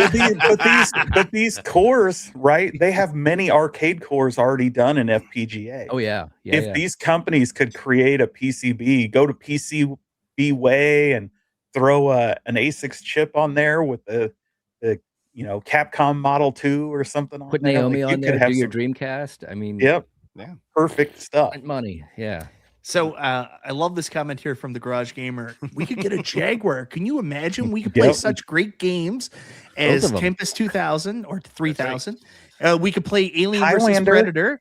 Predator is good, yeah. That's it. That's the only good games. Yep, those are the two. Those are the two. Oh man, but that's likely the one because there's there's another one in development. I'm betting it's probably that one. Yeah, because they already have a agreement with Atari. But here's the thing, and it's the anniversary and all that stuff. Even though there's only two really must-own games, I'm still gonna be all over it. And then, people are going to be making videos being like, oh, only the real Atari Jaguar fans can be excited. And I'm going to be like, do the math, baby. I can do whatever the hell I want. Well, they've sold the original Atari Jaguar console molds to some kind of company that made dental cameras. That's correct. So they did. I mean, wow. Now you got to pursue the dental company, I guess, to get your, shape back.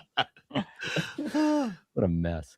Yeah. All right. So the last thing I wanted to talk about, well, there's Evercade, and of course the Nexus is coming out. What's going to be really, really exciting.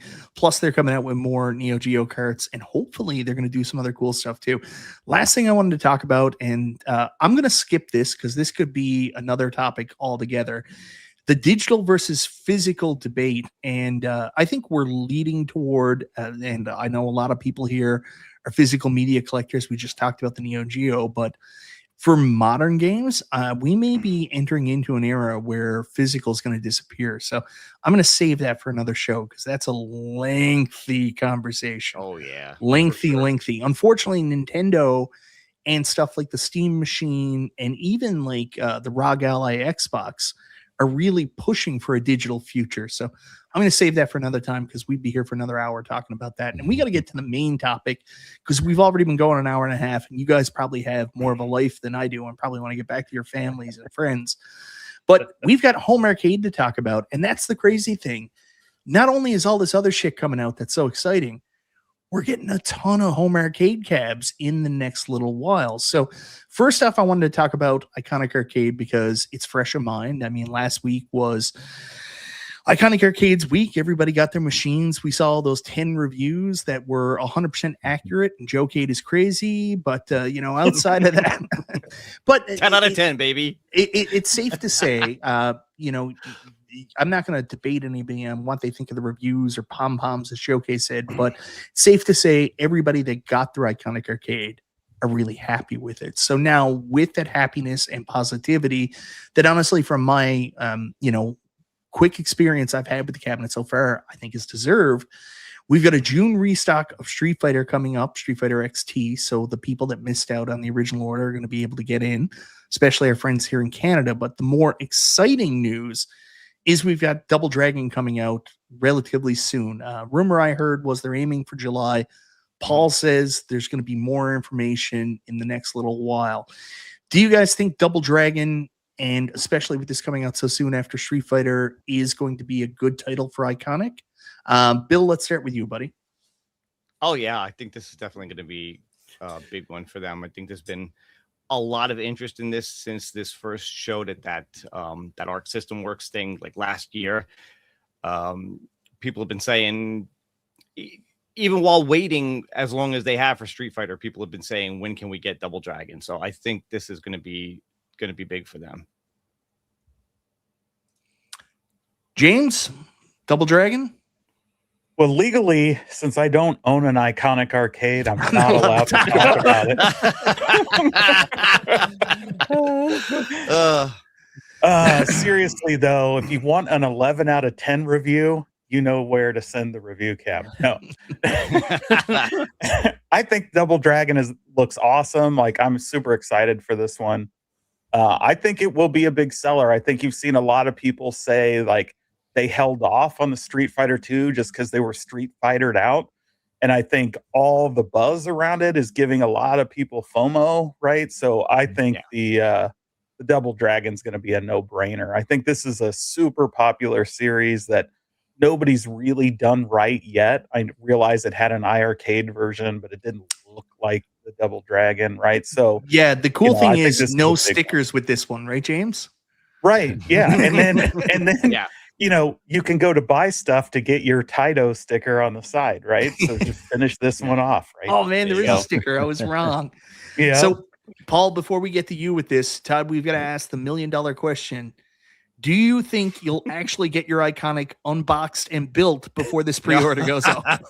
I hope so. That's the plan. I got to make it happen. So,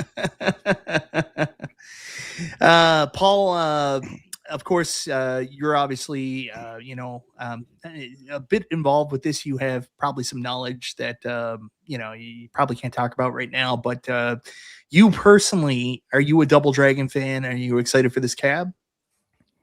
I'm excited for what this represents for the community. I'm not personally a big Double Dragon fan. I would have, for this type of game, I prefer Final Fight, just slightly more modern. I like the mechanics better, like the art better, stuff like that. But I think this is going to be a beautifully executed cabinet from the people I've been talking to, the stuff I've seen.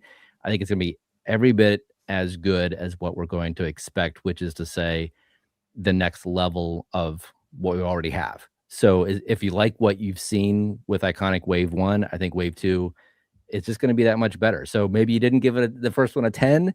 Maybe this one will be your 9.8. But I think it's going to be executed really, really well. And I'm excited for that because I don't think we've seen this level of execution in this space to date at these kind of price points. So yeah, I think it's going to be great. Anybody else? Everybody gonna have a chance to talk? I'm 100% biased on this, obviously, because I have wicked nostalgia specifically for this cabinet. But I'm excited for the pre-order. I'm 100% going to be pre-ordering this one. And, I've been burned before by the idea of having like all XLs. I convinced myself it was going to happen, and then I got screwed over. But I'm starting to get the feeling and starting to get more comfortable now that Iconic has released Street Fighter and know what the quality is on that. And from everything I hear internally, It's also, the next one's going to be even better. It's going to be better produced. They're going to fix like all the issues. It's going to have a little bit more refinement. So I'm very excited about that. I think, one of the things that you'll notice when you first get your Iconic is before the update, like it doesn't really tell you who's powered by it. Once you do the update, everything's powered by Arcadia 20XX. And Paul, you might know better than I did. And he might have covered it on your show, and I forget now off the top of my head. Yeah. But did he come in later in the process and then, Ryan Souders? Yeah. He did. It was later than some of the other guys because they didn't need him necessarily right away for what they were doing with, CAD work and prototyping, stuff like that. So he was a later addition. He's obviously working his butt off now. Yeah. Doing a pretty darn good job from what I can tell and from what the response has been. Yeah. And I think I will interject here because I think that was a huge mistake, because if you're in software, it takes way longer to do the software than it does to do the physical design and all the prototyping and all that stuff. They should have brought somebody in immediately when they started talking about this to get the software done and get the play testing going and all that stuff, and they wouldn't be in this situation. And I'm just waiting until the very end was a mistake. I don't know that firsthand, other than what Ryan mentioned during the show. Yeah. So I don't know exactly what that time frame was. It might be longer than what I'm thinking in my head. That was just going off of his mention. Yeah, I think what I remember him saying was that it was, late, like really late in the process, like as in like sometime in Q4. But there was supposedly somebody else working on it that left or whatever. But that's where I'm at. Like, that was a common mistake from Arcade1Up, right? Like software takes a long time. And if you have all the testing and everything you need to do, they should have been way out in front on the software. But, it is what it is. And it's great. And it'll just be better in the future. But hopefully they've learned that lesson on future cabs is don't wait till the cab is designed. Start the software right away. Really quickly here, B Kirby, $5 super chat. Thank you very much, B Kirby. Why are you guys pom-pomming Iconic Arcade? I'm listening to the guys that never looked at one in person. That's how I roll. Call me crazy. Oh yeah, like here's the thing: people can have opinions on stuff they don't have. I get it, but like at the same time, it's important to listen to the people who have experience. There's a million different ways. Like no review is going to be exactly the review for you because everybody has different opinions. Like some of the stuff Joe Cade said earlier, like when he was going on his hot takes, he was like, how can there be a company like Retrocade out there? And then you give Iconic a 10. And I'm like, those don't correlate. Like Retrocade makes like $2,000 and $7,000 giant multicades. These are more Arcade1Up ones, and you might disagree with that statement, but like it depends on how you're reviewing it and what you're basing it on, right? So, based on like somebody like comparing, like a real arcade to Iconic Arcade Street Fighter, there's going to be issues. But if you're comparing it compared to Arcade1Ups and like the MBSX and products that directly fall in line with this, like you're probably going to have a different take than somebody that's looking at it differently. And then Garage Gamer apparently compared it to the Big Blue and thinks that this is only a 7 based on his review compared to the Big Blue. And I've got all kinds of questions about that. No, but Ryan, I'm seriously, I'm going to watch your review. I just got to finish mine first because I am interested to see where you took points away. That kind of stuff does interest me. I will also say I have played this. I played it nearly 18 months ago in a hotel room in Las Vegas. Now I realize it's changed a bit since then, but a bit. Yeah. So you're allowed, wow.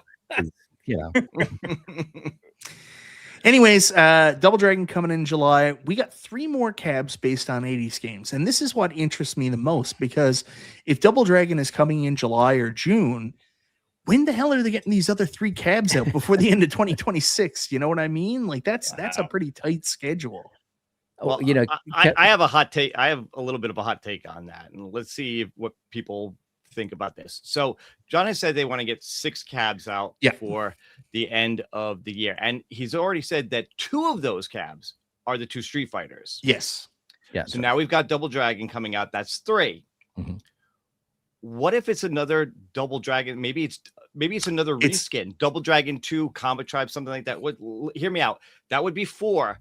And then this 80s title, again, two of the same cab reskinned, and it's really just 3 different titles throughout the year, but 6 cabs. Interesting, Bill. I looked at it as Double Dragon being an individual, one more individual, and then another skin.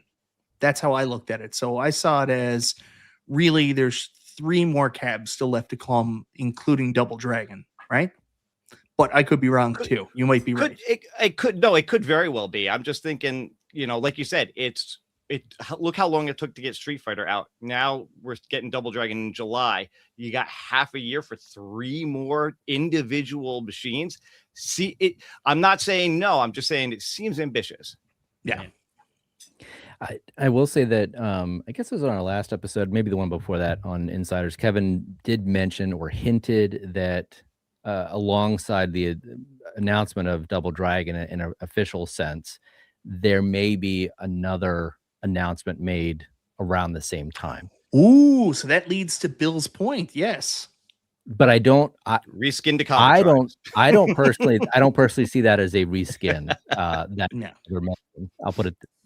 I'll just put that out there. I'd be happy to be wrong. I'm just throwing it out there as a what if, so people don't get disappointed if that's maybe what it is. I'm not saying it's not possible, but it's not to my knowledge, that other announcement is not a reskin type of announcement. Not saying that's not possible. No.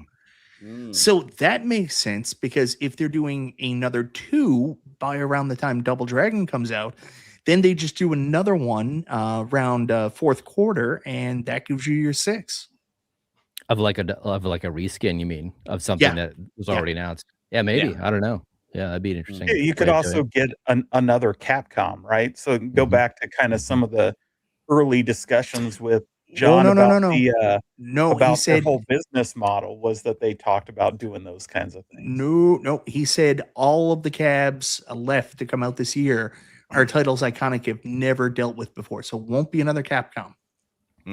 Yeah, interesting. Not this year, but that does leave the door open for kind of doing like the Arcade1Up model, where maybe one year it was Mortal Kombat 1 art, maybe next year Mortal Kombat 2 art, whatever. Yeah.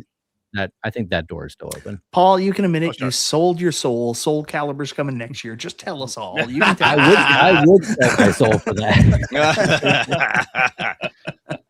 Forget being unbiased and all that crap. Give it to me. Yeah, but without giving a perfect score or anything like that, I will tell you I've seen enough of the Street Fighter XT to tell you I'm very impressed with what they did with this arcade. I will say the same thing I've said all along.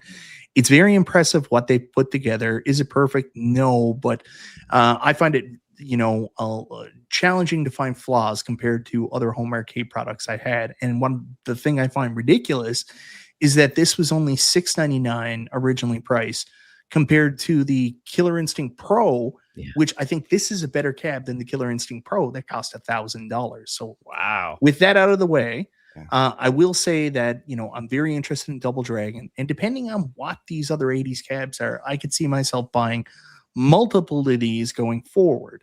So that's Iconic Arcade. I'm excited for that. Arcade1Up. Here's the thing about Arcade1Up. We kind of know what they're doing, and we also don't know what they're doing the rest of the year. So we know about Sonic the Hedgehog, which I don't think is going to be a huge cab of interest for any of us here, but I think it's going to do very well in retail. Like, I think kids are going to buy it and stuff like that. Let's talk about what we do know about that is exciting, and that's the Miss Pac-Man Supreme. That's one I think is going to go to club stores. That's one I'm going to have to pull some weird strings to try to get one here in Canada, because the club store stuff doesn't come here, especially if it's sold through Sam's Club, because we don't have Sam's Club. What do you guys think about the Miss Pac-Man XL? Is this a cab that you're interested in having based on the quality of like Pac-Man XL that came out in the past? What do you think? Let's start with you, Nerd Lounge Master. I saw this and it really interested me. I was unfortunately one that did not get the Pac-Man when it came out, and I'm kicking myself just because from what I saw in people that are in the community that have them, that really like take a close look at them. I really wanted one, and I should have just, bit the bullet and got one. So I'm not, if this comes out into like one of those club stores or whatnot, I'm going to go check it out. I'm going to make sure it's what I want. But I will probably be in on the Miss Pac-Man just because I think it looks cool, and I think it really fits the rest of the cabs that I'm going to have in my collection moving forward. What about you, James? Miss Pac-Man coming home? Probably. That's the one I've yet to add because I've been holding out for a Miss Pac-Man XL. So the Pac-Man XL is darn near perfect. And so if they do it right, they fix some of the issues they had on their little prototype, which I hear they have. Yeah, I'll probably get it, especially if it goes on sale for like $200 off at Costco, like the WrestleFest is, right? Yeah. The one thing about those sales is, yes, we've seen it in the past, and it's a precedent, but I wouldn't bank on it because we all know that some people have been like, I'll get it on sale. And then all of a sudden their Costco sells out. So you always run that risk, right? You got to take that in consideration. Bill? Yeah, and I'm pretty sure Miss Pac-Man would outsell WrestleFest, quite frankly. Sure. It's Miss Pac-Man. Yeah. What about you, Bill? Is this a XL cab that interests you? It does somewhat. Regardless of any of that, it's going to sell well. We know this is going to sell well. People have been wanting especially the blue Miss Pac-Man cab for a long time, and to put it in the XL, I think is a smart move.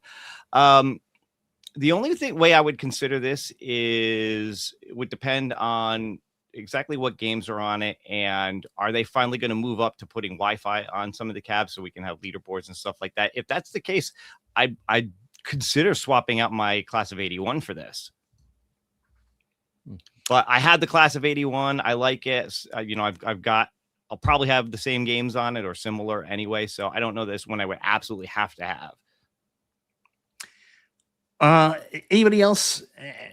Did anybody not get a chance to talk on that one? I'm sorry. I didn't say much about it, but I don't necessarily need to. I think it's going to be a great option for them. It's unfortunate it got overshadowed by the Sonic cabinet because it really was a product we've been asking for a long time. I mean, since Pac-Man XL, which most people think was the best Arcade1Up. So we're gonna see a news report in the next couple of days. New Jersey man kills man on streets over iconic arcade review. Oh my god. I understand where he's coming from because it's a little bit hard to take in when everybody's like, it's perfect, it's perfect, it's perfect. Nothing's perfect, right? All I will say is I have yet to watch any reviews on it, so I can't really pass an opinion on the pom-pom waving. I don't know if people are doing that. I think when a new product comes out, there's always those rose-colored glasses where everybody loves it. For me, I would need somebody to explain to me where the points got taken away. Like that's kind of where, when I ask Garage Gamer, it's a 7. Yeah. Where'd you take points away? That's kind of where I want to look at. For Miss Pac-Man, for me, I'm ecstatic because I went back and I got this image, which I stretched a little bit to make it look like an XL, from Arcade1Up's announcement all the way back in 2023 of the deluxe line and the baby blue Miss Pac-Man deluxe that was supposed to come out all the way back then. So I've been waiting for a baby blue deluxe or XL Miss Pac-Man since CES 2023, and I have never got one. So the fact that Arcade1Up Basic Fun put this out there that this is coming, I am absolutely elated. I absolutely regret letting my Miss Pac-Man go, but I did want a better Miss Pac-Man. I was hoping for a better Miss Pac-Man. And now that option's out there. I look back at some of my old pictures of my arcade, and I have a picture of my daughter when she was about 3.5, 4 years old, sitting in front of the Miss Pac-Man. I know how much she loves the game. So yeah, I'm all in on this. Even if I've got to pay somebody to go to Sam's Club and then ship it to me, which is going to cost me a fortune, I'm getting a Miss Pac-Man Arcade1Up XL. There's no question about that. Well, Michael B just jinxed it. We just heard class of 81 XL coming to Costco in the Q4. I will burn everything to the ground. Burn everything to the ground. But that's not all coming from Arcade1Up. We've also got some Ultra Cabs coming for the people that aren't into the XL style. We know Pac-Man's coming, we know Galaga's coming, we know Golden Tee's coming. There's going to be more Ultra Cabs. We don't know the full lineup. There's a mystery one coming in the near future, Paul. I know you guys will be covering that. Thursday night, 8 o'clock. Thursday night, 8 o'clock, which Nerd Lounge Master, Chaotic, James Hates Everything, and Bill's Retro Gaming Show will be on the show for. And literally everyone that our software can allow to join. Yeah. So, but there's also a rumor Kevin started on your show a while back. Sure That did. there's a mystery Spreetail Supreme cab coming. So one that isn't going to be locked behind a club store, one that's going to be sold through, regular retail through Spreetail. And that's the one I think we're the most interested in, because we're assuming that it isn't something we saw already. We're assuming it's not Sonic the Hedgehog. We're assuming it's not Miss Pac-Man, that it's something else. And I think this is where a lot of the excitement comes from, that there's a hope there's a Mortal Kombat XL coming or a Mortal Kombat Supreme. I know you can't say, but I'll ask the other people, what do you think about the idea of a proper Mortal Kombat Supreme? No Golden Tee ham-fisted into it, just Mortal Kombat Supreme. James, you first. Well, I think that's a no-brainer in the sales department, right? Like, it's the most popular fighter of all time. Like, I don't know how you don't sell 1 million of them. Bill? William? I think if Kevin could do it just to get Danny to shut the F up, he would buy 1 million of them. A win for the community. A win-win. And that would never happen, Bill. No. Never.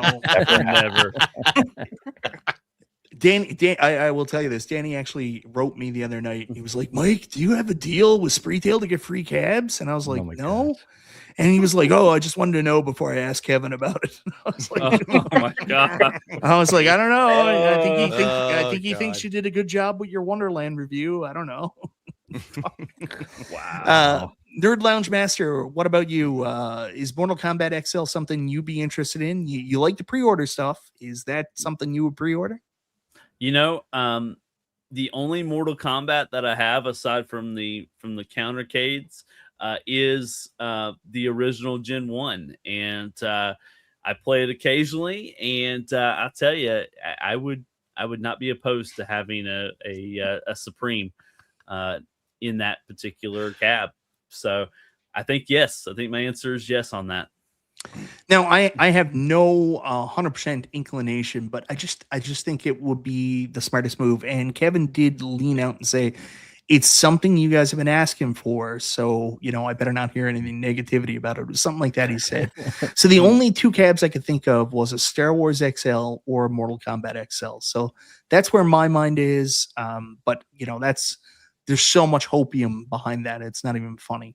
Well, and if they have said too, Mike, that next year is Star Wars anniversary year. Yeah. So I mean, they didn't put anything else around that, but the fact that they mentioned that, I feel, is a relevant piece of information to have. And the other thing that Kevin said too last time, or maybe the week before, was the success of what's happening with Iconic. It's noticed in the sense that it's like, okay, there's excitement in the community around that form factor, that level of execution. And in some cases, it's significantly more profitable because you're at a higher price point and you're able to buy things like widescreen monitors, which oftentimes are less expensive than your 4x3 monitors. Yeah. So your price sort of profit equation there is pretty, it's a good thing to have. So I think his point was there's more openness to the XL/Supreme size, and it's not locked behind the club stores exclusively now, which is a big deal. This is the first year really that we've had that sort of opening. So I think there's a lot more to come in regard to that topic of conversation. If Arcade1Up ever sees this for some reason, if they decide to watch this 2-hour stream, just remember how happy everybody was when you did the widescreen classic cabs that you did last year, the positive response you got from them, and then understand that Iconic Arcade isn't doing that and covering up most of the widescreen with a bezel. Just remember that. So moving on from there, also we've got the GRS Buildicade FU. Most people are going to be getting these. I think they're going to be coming out sometime around July, but the exciting news is the Kickstarter is open back up. We found that out Friday night, thanks to, I think it was Orion's Dreams, pointed it out on Super Game Room Dudes, and then we shamed P-Dubs into buying one, even though he was trying really hard to get a free one. P-Dubs did order one. And now, if anybody else has missed out on the GRS Buildicade, you can get it too. I think Glenn even shared it on Twitter today. So I don't know how long that's going to be open. I don't know why it's open again, but take advantage of this if you want a really good ass multicade. Anybody here in the panel get a GRS Buildicade FU? Nobody. Surprisingly, no. Nobody. Just P-Dubs. No. I'm going to shame one of you into getting it before I leave here. Oh no. Well, it's been Todd, fun. You're I'll my see man. you later. You're my man. Todd's got 2 of them on the way. Man. Also want to talk a little bit about Unico. Obviously, Unico I think they opened up pre-orders, or they announced the pre-order, or maybe they just announced it. The Unico Raiden Nova Blast. Have they done the pre-order on that one, James? The Nova Blast, yes, that pre-orders, but not the 3/4 scale one yet. Yeah. Cammy, didn't you learn the first time? Oh, that's funny. I don't know if that was a joke or if you're serious, Cammy. Please let me know, because I'm very concerned now someone's going to take advantage of you again. So I think the 3/4 idea from the Raiden cab from Unico was a really good idea. However, I think they need to rethink the art, and I think they need to try to go with something a little bit more. I'd like to see something more arcade accurate instead of the weird iArcade art style they kind of threw on that thing. Anybody have any comments on that? Also, I mean, Raiden, good stuff, but this is a niche game, a niche series to put a cab behind, right? Bill, what do you think about that? I agree with that. I would like to see something a little more arcade accurate when when you're doing something like this, where it's all, one series like that, having it themed after at least one of the games, fully would be better. And, even though Raiden is kind of niche, it's cool to see something different. Everybody complains we get the same stuff over and over again. Well, here's Unico doing something different, and people are like, really? Well, Bill, that's don't you know that's the way it works? We want something different. Here's Raiden, not that. Yeah, exactly. It's also the execution of it. It's an interesting title, but I think the execution failed, like so many other executions have failed, where it's like, well, no, just give me the thing that looks like the thing I remember. Yeah. I am curious to see what else they have coming. So maybe we'll see something that we're a little more used to seeing. I don't know. But it's cool to have another company like Unico really stepping up more into the home arcade 3/4 space, not just the MVSX that they had, and be competition for Basic Fun, Arcade1Up, for Iconic. More from different companies, you're never going to hear me complain about. Always good. It's the consumer wins every time. James, what do you think of their home version of the Raiden cab from what you've seen? So I think it's a good idea. I mean, for one, it's a genre of arcade that nobody's done yet, right? Yeah. So while there are shoot 'em ups on some of the other cabs, none of them are the marquee title. And so this is like really built around that, for that subculture of people that just lives and dies in bullet hells. And so I think for that reason, it's a very good idea. I think arcade accurate, that's my thing. I like it to look more like it did in the arcade, but quite frankly, I don't know that I ever remember seeing any of them in the arcade. So, off the top of my head, I wouldn't remember what an original Raiden cab looked like unless I go Google it and look it up. Can you imagine it actually looks like the one they put out and we're all I was saying, gonna say, you would Yeah. you would know it doesn't look like that.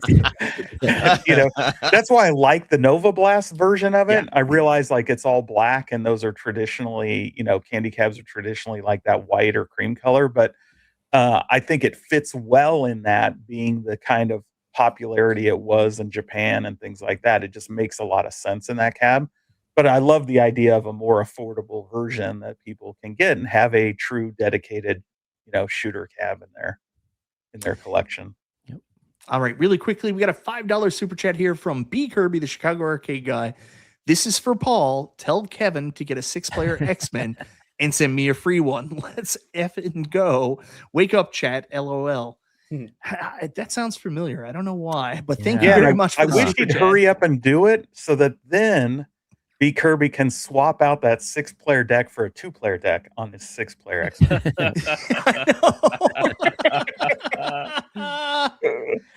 Oh, yeah. Brooklyn's here earlier. Yeah, he's a diehard shmups guy. I got to try Earthian. I told Brooklyn I'd do that. I think the big thing for me, Paul and Nerd Lounge Master, we're running out of time, so your segment's been cut, unfortunately. The one I really want to talk about with Unico is I like that they're doing this, but they teased something earlier that I think is really going to be possibly their claim to fame. The more big cabs coming that they talked about on 19K Fox's cab and 19K Fox's show. And they said that these cabs were either going to be official reproductions or they were going to be, what's the word? I keep forgetting the word they use. They were going to be something that's designed to honor the original.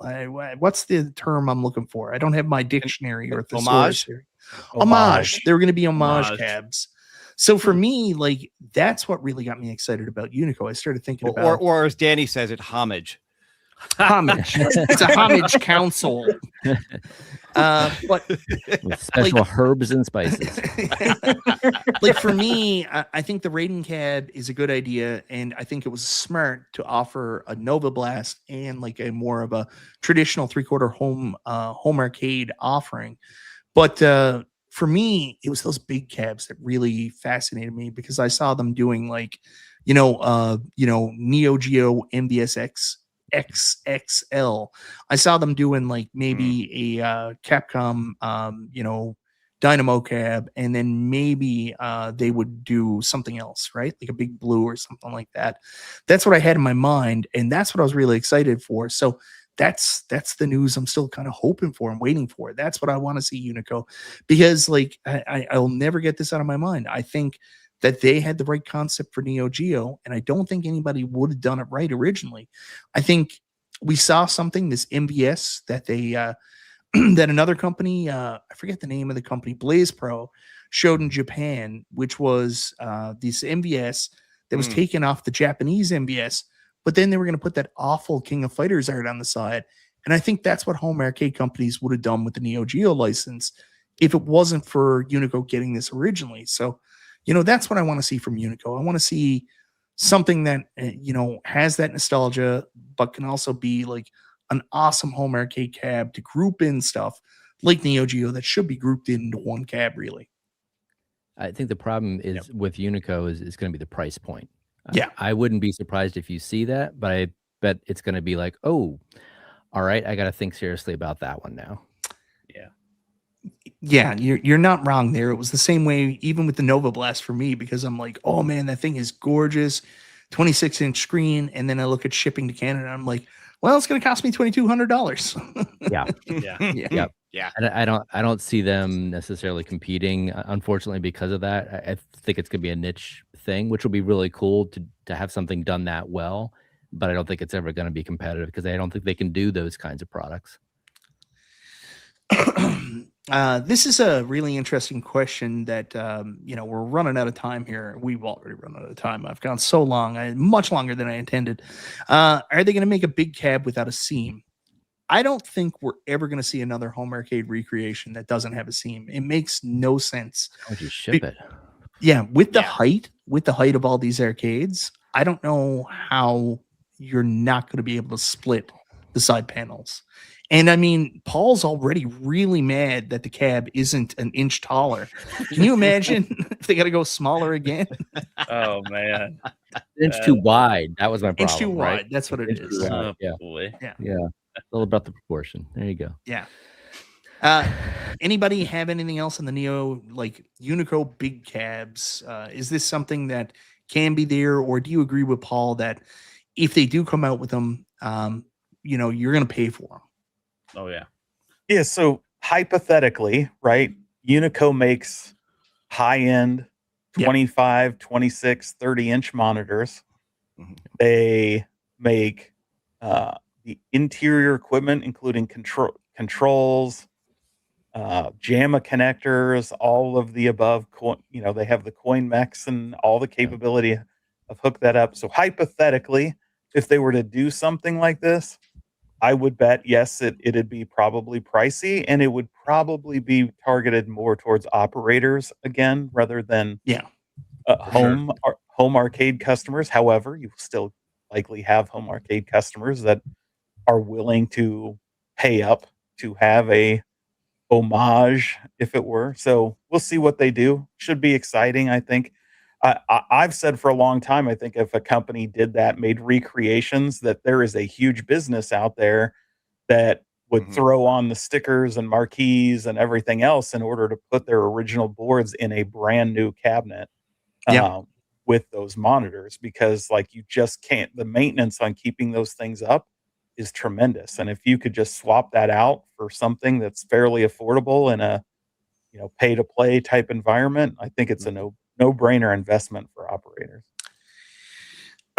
You're not wrong, Neo Severa, but people were shelling out $1,400 for the At Games Pinball, but that's really where it comes in. Like we asked this question, earlier when we talked about At Games, that represented 10% of their user base. So, is the market there? I think there's definitely a market for this, but I wouldn't put Unico's products, especially if they do big cabs, or I wouldn't put the Unico Nova Blast in the same category as Arcade1Up or, even Iconic or anything like that. I think that's a different level.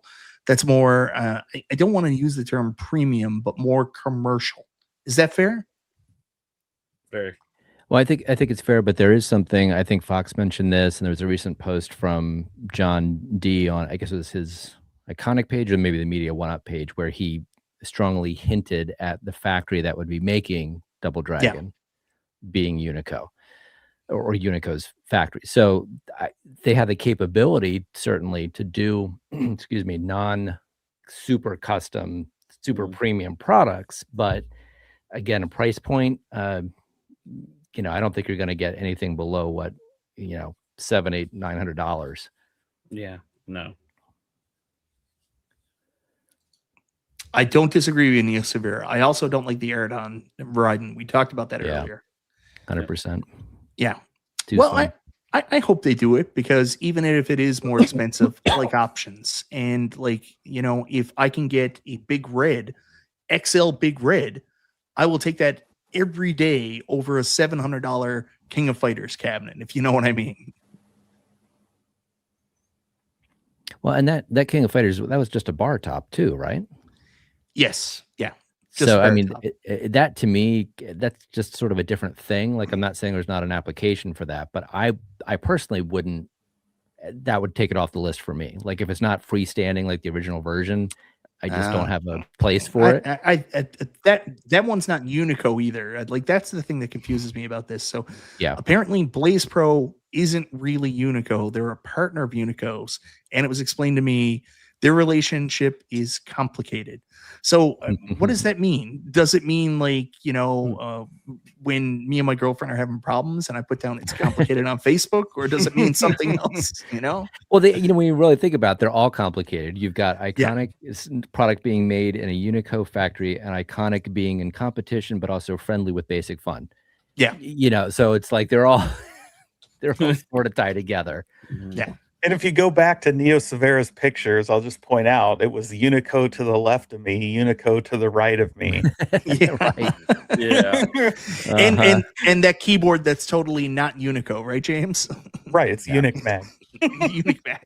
Well, and everybody knows there's only so many factories that are making these products in general, right? Yeah. So it's again, it's the same kind of like, whatever. Yeah, I will say, if you looked at it too, it was next to that Visco desktop thing that they did, and it was significantly larger. Oh yeah. So I would not be surprised if that's just the top half, and there at some point is a bottom. I expected to see that. I was surprised when I didn't see another image come out with a bottom attached, like an MVSX, and maybe there will be. That I think that was the intention, Paul. Anyways, we got a $5 super chat here from Kings of Cobra. When are they going to address the shipping issue for the Neo Geo pre-order on the official website? Does anybody know? Love you guys' channels. Thank you very much, King of Cobra. James, have you heard anything about this? You're our resident legal beagle. I have not. I've seen their post that said they were when they were putting more stock up that they would address that issue for international buyers. I would say if you're not getting the collector pack, get it through Amazon. Like that's your best bet. You'll get the free shipping and everything else there. The only reason to go directly to Play On is if you're getting the bundle, that $1,000 bundle. Yeah. And I heard them basically say the exact same thing. And my understanding was that they got inundated with so many people wanting it that it actually triggered new paperwork and new information that they had to put out in order to actually get them into the US. So that's what's taking so long with it. And they're still trying to work through the logistics. I'm just glad I got mine in and only had to pay $20 for international shipping. Anyways, guys, I've kept you way too long. 2 hours and 10 minutes. This is ridiculous. It's like an episode of Arcade Insiders. Another 2 hours will be there. Wow. But before we go, guys, thank you so much for coming together. And I'm sorry I kept you for so long. That wasn't my intention. So first up, I want you guys to all go check out Nerd Lounge Master. He's literally on every show in home arcade. But of course, he's got his own show. Comes on Tuesday nights. Yeah, still working out the timing. I may either be before Bill or after Bill. Still working on that, but won't be having a show this week. But I'll be back next week for just Todd. Well, and you're also going to be on Arcades Anonymous on Wednesday. Yep. And Thursday you're going to be on Arcade Insiders, right, Paul? We're working on something. I'm waiting for the invite. We're working waiting for the invite. Yeah. And then we've got Bill's Retro Gaming Show. Bill, believe it or not, does have a show, also on Tuesdays. That's right. Used to be on Wednesdays, and he ruined it because he had It's Hump Day, but now you got Tuesdays. Tuesdays doesn't have a feel. No, I still haven't figured out what I want to do with that. Taco Tuesdays. Taco Tuesdays, yeah. I still got to figure something out with that. But yep. So I will be. I didn't have a show last week, but I will be back tomorrow, and I plan on doing something special tomorrow night because I want to give back to everybody who's helped me hit that 4,000 subscriber mark. Nice. So I'm going to be doing a bunch of giveables on the show tomorrow night. Awesome. So, very nice. I am not afraid. I am not afraid to bribe people to come watch. So Bill will buy your love. So go check Bill out. Of course, we've also call it Taco Tuesday because you're talking. Taco Tuesday. There, Pat, I think Taco Tuesday with the Bill Barry. He's there, and so this Friday's a very special mashup episode. So make sure you tune in for that. Nice. Awesome. And last but not least, we've got Paul Neo Hyper 64. You guys know him from Arcade Insiders every Thursday at 8 p.m. Eastern. And then for the remainder of Thursday night. I feel like the mashup episode may have been a slight we're showing going to be showing a new product tomorrow night. We'll see what that is. Yeah. Anything interesting? Sorry, tell us now. Thursday night. Thursday night. It is. Okay. Sorry, Thursday not night. tomorrow.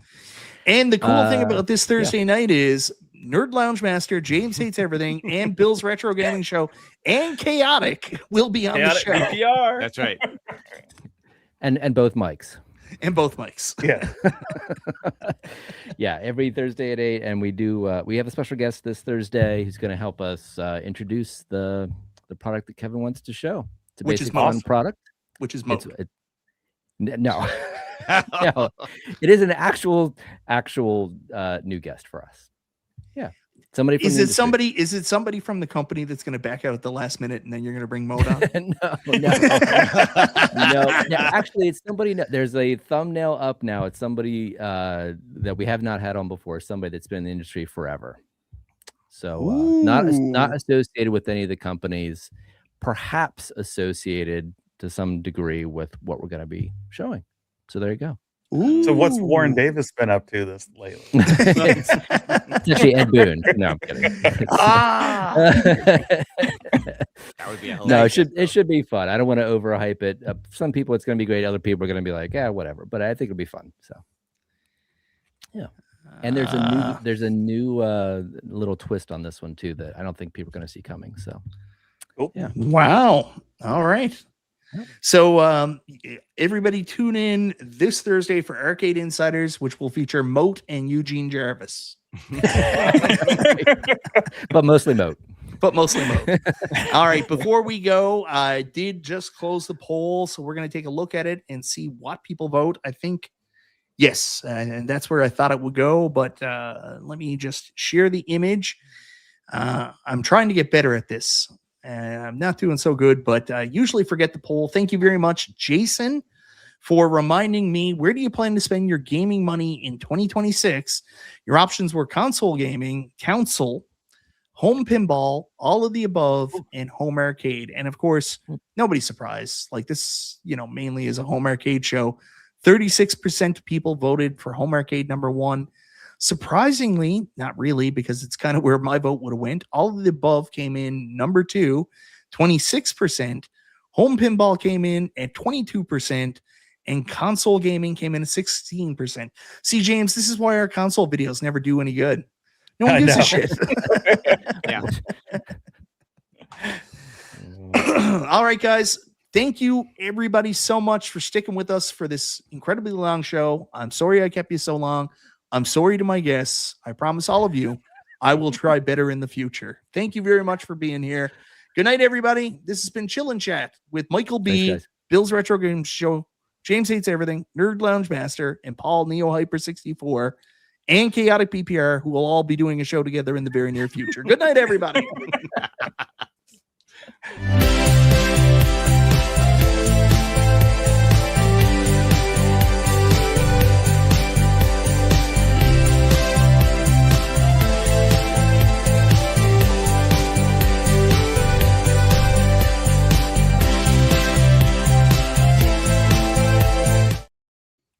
So it's definitely Moat for Thursday, right?